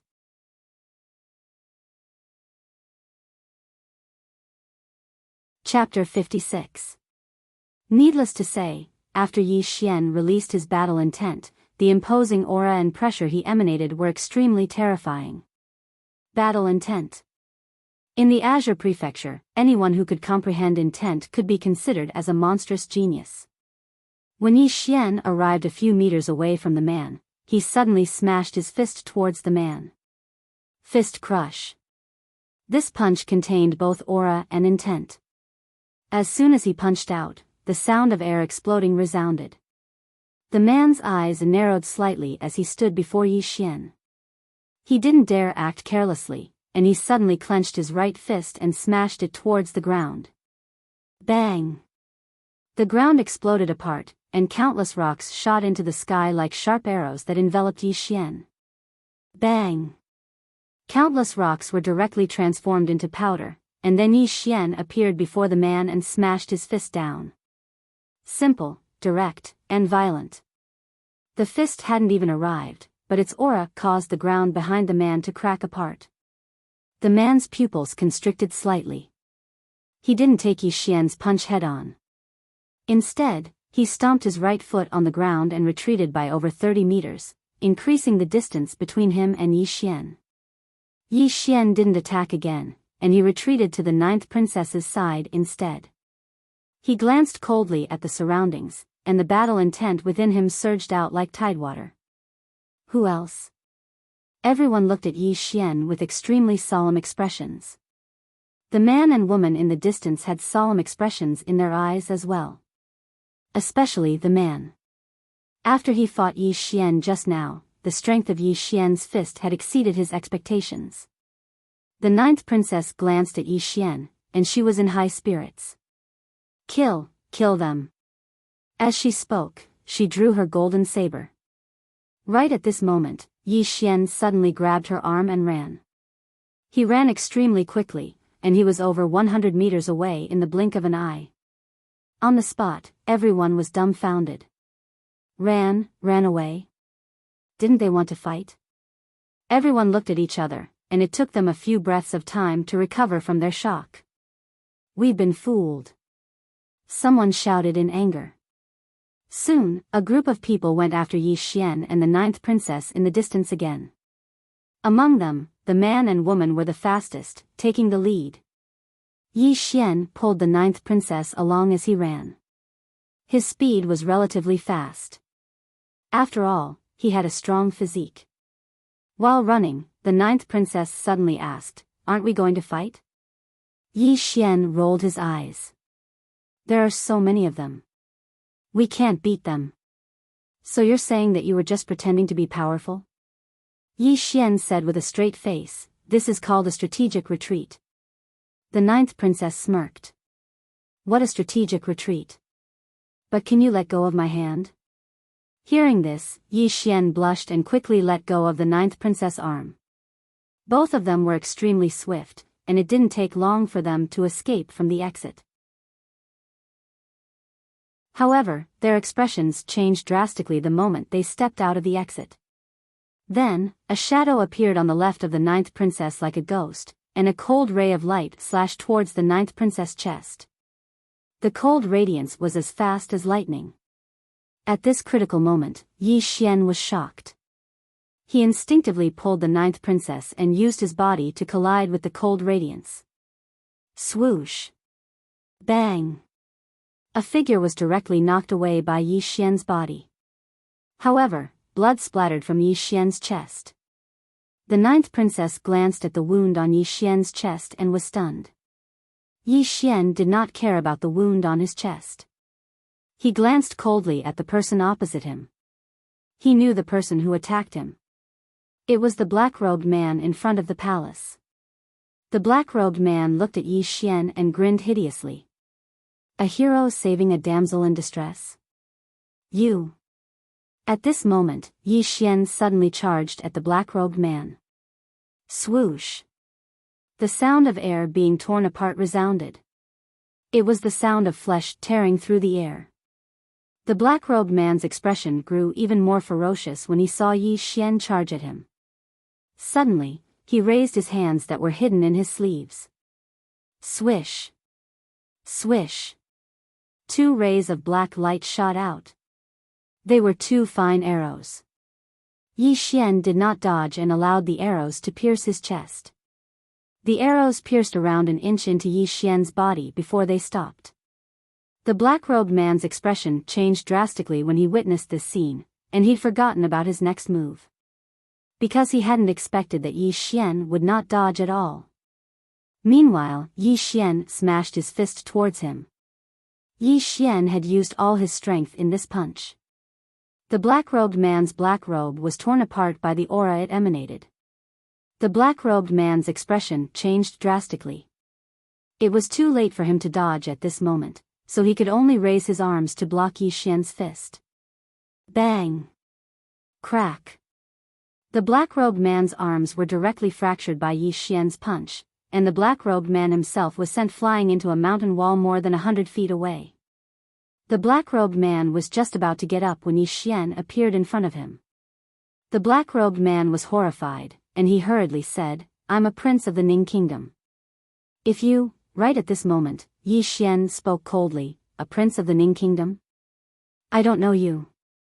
As soon as he finished speaking, he suddenly kicked the black-robed man's head. Bang! The black-robed man's head flew into the air, and blood sprayed out like a fountain. Yi Xian grabbed the pouch on the black-robed man's waist, and then he retreated to the ninth princess' side. Meanwhile, the man and woman from before had caught up to them. Yi Xian didn't hesitate at all, and he pulled the ninth princess along as he turned around and ran. The man and woman didn't give up, and they chased after Yi Xian and the ninth princess. Moreover, there were another 5 or 6 people behind them.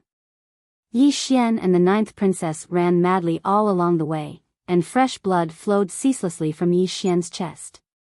Even though his body was strong, it wasn't invincible. The black-robed man's cultivation was at least at the ascendant realm, and it was already extremely terrifying that he was able to resist the man's full-force attack with his body. If an ordinary person was hit by that attack, their body would have been split into 2. They hadn't run for long when Yi Xian and the ninth princess stopped once more. A woman was standing not too far away from them. Bei Chen. Both Yi Xian and the ninth princess' faces sank when they saw Bei Chen. Bei Chen glanced at the ninth princess and Yi Xian, and then she didn't waste her breath. A moment later, her entire body suddenly became illusory. Yi Xian was about to attack when he witnessed this scene. However, the ninth princess pulled him behind her, and then she took a swift step forward and drew her saber. Wind rend. As soon as her saber descended, a strand of light flashed. Hiss. A sharp and ear-piercing sound resounded, and it was the sound of the saber energy tearing through the air. Moreover, a strand of green light enveloped the saber energy in front of the ninth princess. A moment of silence ensued. Bang! An invisible wave of energy suddenly erupted. The ninth princess retreated to Yi Xian's side while Bei Chen stopped around 10 m away from Yi Xian and the ninth princess. Moreover, countless bottomless rifts had appeared on the ground between them. Bei Chen sized up the ninth princess. Everyone says that you're a genius commander, but I never imagined that your saber technique would be so sharp as well. How surprising. The ninth princess glanced at Bei Chen. You've obtained something else. After all, greed can kill you. Bei Chen chuckled. I'm very tempted by a high-grade earth rank martial technique. Meanwhile, the people behind Yi Xian and the ninth princess had caught up to them. At this moment, Yi Xian and the ninth princess' faces had turned completely gloomy. The ninth princess glanced at Yi Xian and asked, "What do you think?" Yi Xian glanced at Bei Chen and the man and woman who stood not too far away from him. He thought for a moment and said, "I think that all of us can sit down and have a chat. I'm very willing to communicate with all of you." As he spoke, he glanced at Bei Chen and the others. "What do all of you think?" All of them were speechless. The ninth princess glanced at Yi Xian, and then she gave him a thumbs up. "I'm impressed." Bei Chen sized up Yi Xian. "I think there might be something wrong with your head." Yi Xian was speechless. Meanwhile, Bei Chen walked slowly towards Yi Xian and the ninth princess, and the others behind Yi Xian and the ninth princess were walking towards them as well. Obviously, Bei Chen, the man, the woman, and the others had come to an agreement to deal with the 2 of them first. Yi Xian's eyes narrowed slightly, and the divine firmament sword within him started to tremble. Right at this moment, the ninth princess suddenly soared into the sky. Everyone watched as she drew the golden saber from her waist, and then she held it with both hands. After that, strands of golden energy and saber intent swept out incessantly from within her. Bang! A strand of monstrous pressure appeared out of thin air. Even Yi Xian's expression changed when this pressure appeared because it was truly too strong, and it almost pressed him to the ground. Fortunately, after he released his battle intent, he felt much better. An earth-rank martial technique. Suddenly, Bei Chen's eyes narrowed slightly. "You're only at the Ascension realm, yet you actually dared to execute an earth-rank martial technique." As she spoke, she started to move backwards slowly. An earth-rank martial technique. The expressions of everyone in the surroundings changed when they heard this.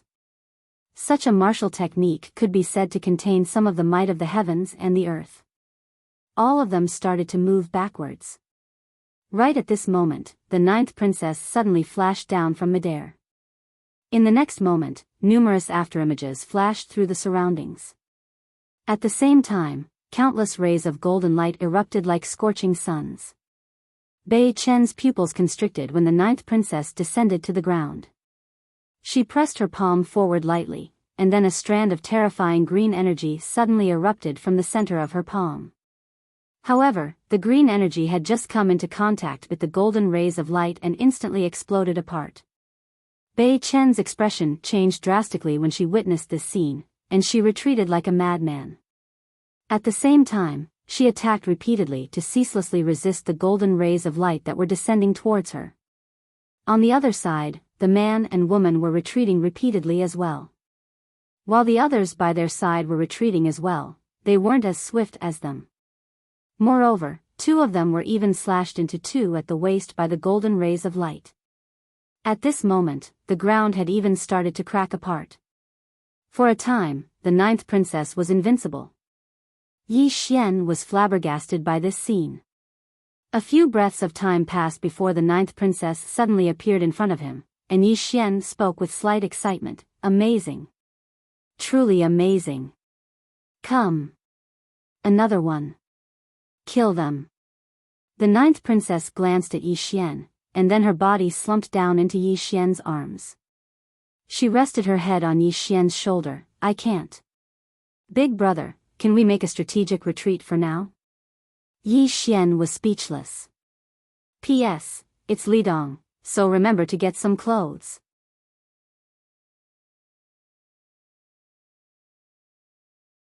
Chapter 57. Run. Yi Xian was not stupid. He knew that the ninth princess must have suffered a backlash when she used the earth rank martial skill. Without thinking too much, Yi Xian grabbed the ninth princess by the waist and carried her on his back. Then, he turned around and ran. Around 15 minutes later, the battlefield gradually returned to its original state of tranquility. Bei Chen looked at her right hand. There were a few bloody scratches on it. After a moment of silence, she suddenly tapped the ground with the tip of her foot and floated toward the place where Yi Xian and the ninth princess had disappeared. On the other side, the man, woman, and two other people also hurriedly chased after them. They could naturally see that the ninth princess had suffered a backlash after using the earth rank martial skill. At this moment, she was at her weakest, so they naturally would not let go of this opportunity. A high-grade earth rank martial skill. This martial skill could be used as a family heirloom for many families and factions. Not only that, but with this high-grade earth rank martial skill, it could completely increase the strength of a faction by a large margin. At the same cultivation level, most of the time, it was a battle of martial skills and treasures. Apart from Bei Chen and the others, after Yi Xian and the ninth princess ran away, some other people heard the commotion and chased after them. Yi Xian carried the ninth princess on his back and ran wildly. He did not run in the direction of Two Worlds City, but in the boundless mountain range. After some time, Yi Xian arrived at a natural waterfall with the ninth princess on his back. The waterfall was dozens of feet wide and the water was very rapid. After a moment of silence, Yi Xian put the ninth princess on the ground gently. Then he took off his shoes and ran in the other direction on the tip of his toes. About a while later, he ran back. When he came back, he also walked on the tip of his toes. Therefore, there were no footprints behind him. He looked around, then carried the ninth princess and ran toward a natural pit at the edge of the waterfall. The pit was at the edge of the waterfall. If one looked from the front, it would be difficult to see the location of the pit because of the waterfall. Yi Xian carried the ninth princess and hid in the pit.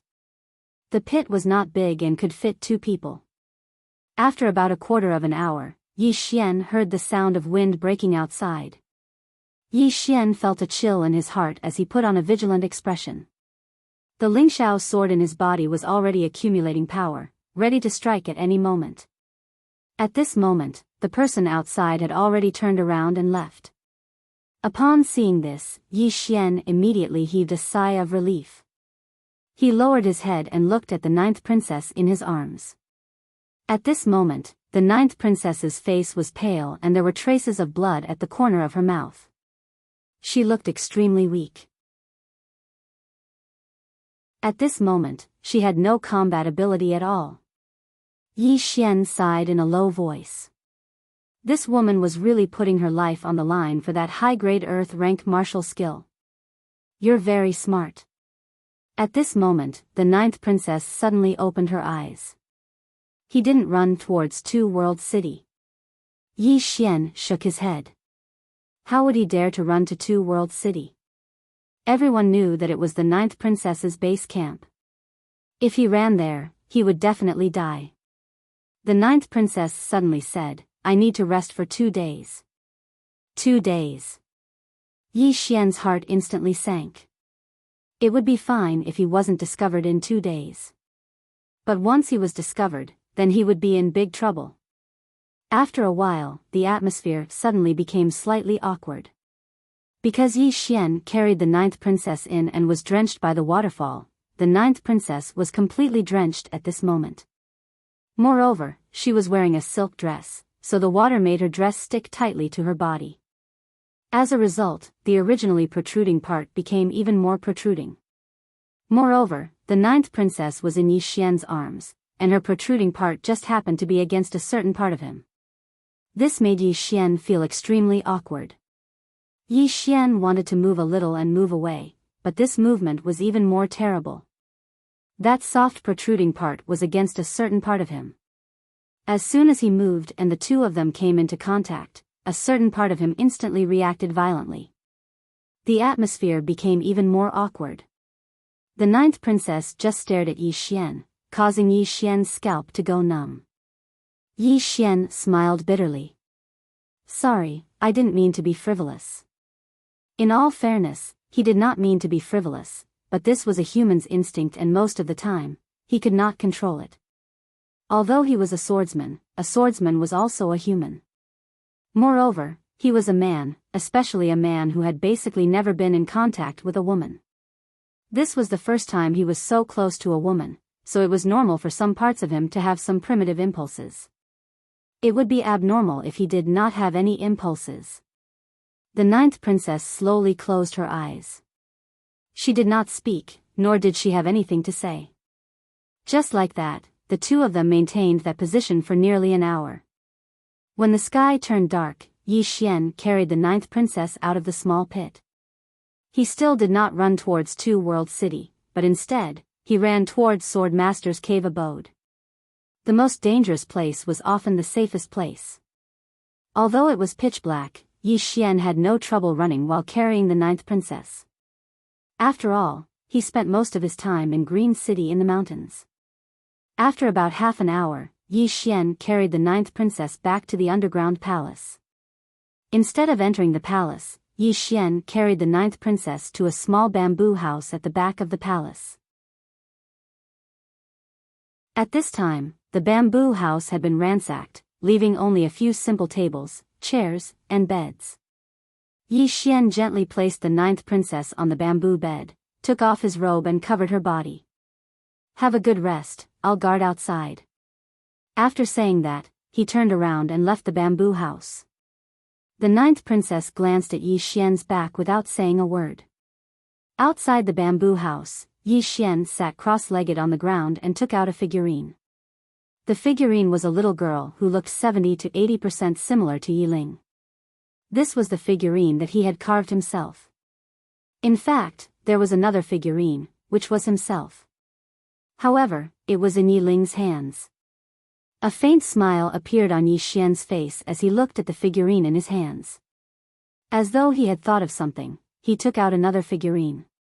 This figurine looked very similar to An Lanxiu. Looking at the two figurines in his hands, Yi Xian's smile became even more radiant. At this moment, Yi Xian suddenly lifted his head. Not far from him, a man was walking towards him. This person was the man with hair that resembled a chicken's nest. He was dressed in plain clothes and carried an eye-catching black axe on his back. Yi Xian stood up. The man stopped not far away from Yi Xian. He glanced at the small bamboo house and then walked towards it. Yi Xian stood in front of the man. The man did not waste any time and threw a punch. When the punch was thrown, a terrifying force gushed out like a river bursting through a dam. Crack! The bluestone floorboards around them cracked into powder at this moment. Yi Xian was expressionless as he threw a punch as well. Fist collapse. With this punch, a wave of fist aura and battle intent surged out from his fist. Boom! With a deafening explosion, the man and Yi Xian retreated rapidly. Yi Xian retreated to the door of the bamboo house while the man retreated 60 to 70 feet. The ground in front of them was already a mess. The man glanced at Yi Xian. Battle intent. Fist aura. Quasi-martial Dao master. Yi Xian slowly clenched his fist. In an instant, a wave of fist aura enveloped the man not far away. I'm not confident that I can kill you, but I'm confident that I can cripple you.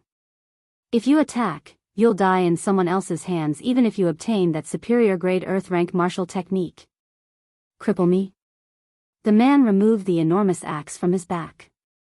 I want to give it a try. Right at this moment, Yi Xian suddenly opened his palm. In the next moment, a sword appeared at the center of his palm, and in the blink of an eye, numerous rays of light surged out incessantly from Ling Xiao's sword. A single strike to decide life and death. In the distance, the man's eyes narrowed slightly, and a serious expression appeared in his eyes for the first time. Yi Xian grinned as he gazed at the man with his sword in hand. Come and give it a try. All of a sudden, the man grabbed the giant axe and threw it at Yi Xian. Hiss. The enormous axe tore through the sky, and a long white streak appeared in the sky. The formidable force contained within the enormous axe even caused the ground and the surroundings to shatter incessantly. At this moment, Yi Xian also drew his sword out. A ray of light flashed through the battlefield. A single strike to decide life and death. In next to no time, the sword stabbed the enormous axe. Bang! The enormous axe shook violently, and then traces of cracks appeared on it in the blink of an eye. At the same time, the enormous axe was blasted flying. The man stretched out his right hand and grabbed the enormous axe. Bang! The man, along with his axe, retreated a full 100 feet. The man glanced at his right hand, and the space between his thumb and forefinger had split open while blood was seeping out incessantly. The man raised his head to gaze at Yi Xian, who stood in the distance, master swordsman. Battle intent and dual cultivation in the sword and martial arts. Yi Xian pondered deeply for a moment and said, "How about you do me a favor?"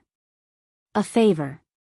The man's eyes narrowed slightly, and he gazed at Yi Xian for a long time. In the end, he put the enormous axe away and said, "The profound sect of the Great Cloud Empire, Zuoan swordsman, remember that you owe me a favor." As soon as he finished speaking, he turned around and left. Yi Xian was stunned when he saw the man called Zuoan leave. Did that fellow really do me a favor? I was just trying to buy time. In fact, Yi Xian was not aware of Dao Yi's influence as a swordsman. Countless forces would want to rope in a quasi-sword Dao Grandmaster. For some individuals, having a quasi-sword Dao Grandmaster as a friend would bring them endless benefits. Most of the time, friends were extremely important when one was out in the world. As for Yi Xian, not only was he a quasi-sword Dao Grandmaster, but he was also a quasi-martial Dao Grandmaster. His influence was on par with an earth-level martial arts technique. Most importantly, Zuoan was not fully confident that he could defeat Yi Xian. Moreover, if he chose to fight, it would only result in a lose-lose situation. Therefore, he decisively gave up on the earth-level martial arts technique and befriended Yi Xian. Zuoan left without any hesitation and disappeared from Yi Xian's sight in the blink of an eye. Seeing that Zuoan had left, Yi Xian touched his chin and said softly, "So I'm quite influential. It seems that I've seriously underestimated my charm." At that moment, he suddenly raised his head and looked not far away. There, a woman was slowly walking toward him. Seeing the woman, Yi Xian's face sank. Bei Chen. It's this woman again. Bei Chen sized up Yi Xian. The most dangerous place is the safest place. That's not a bad idea. Unfortunately, you've underestimated the charm of an Earth-level martial arts technique. Some of the higher-ups are already green with envy. Yi Xian held his sword and walked toward Bei Chen. How about you do me a favor? A favor? Bei Chen chuckled. Are you still dreaming? You're tuning into the Biyao's Wuxia Chronicles YouTube channel. Don't forget to subscribe and join us on this journey to catch the most captivating stories.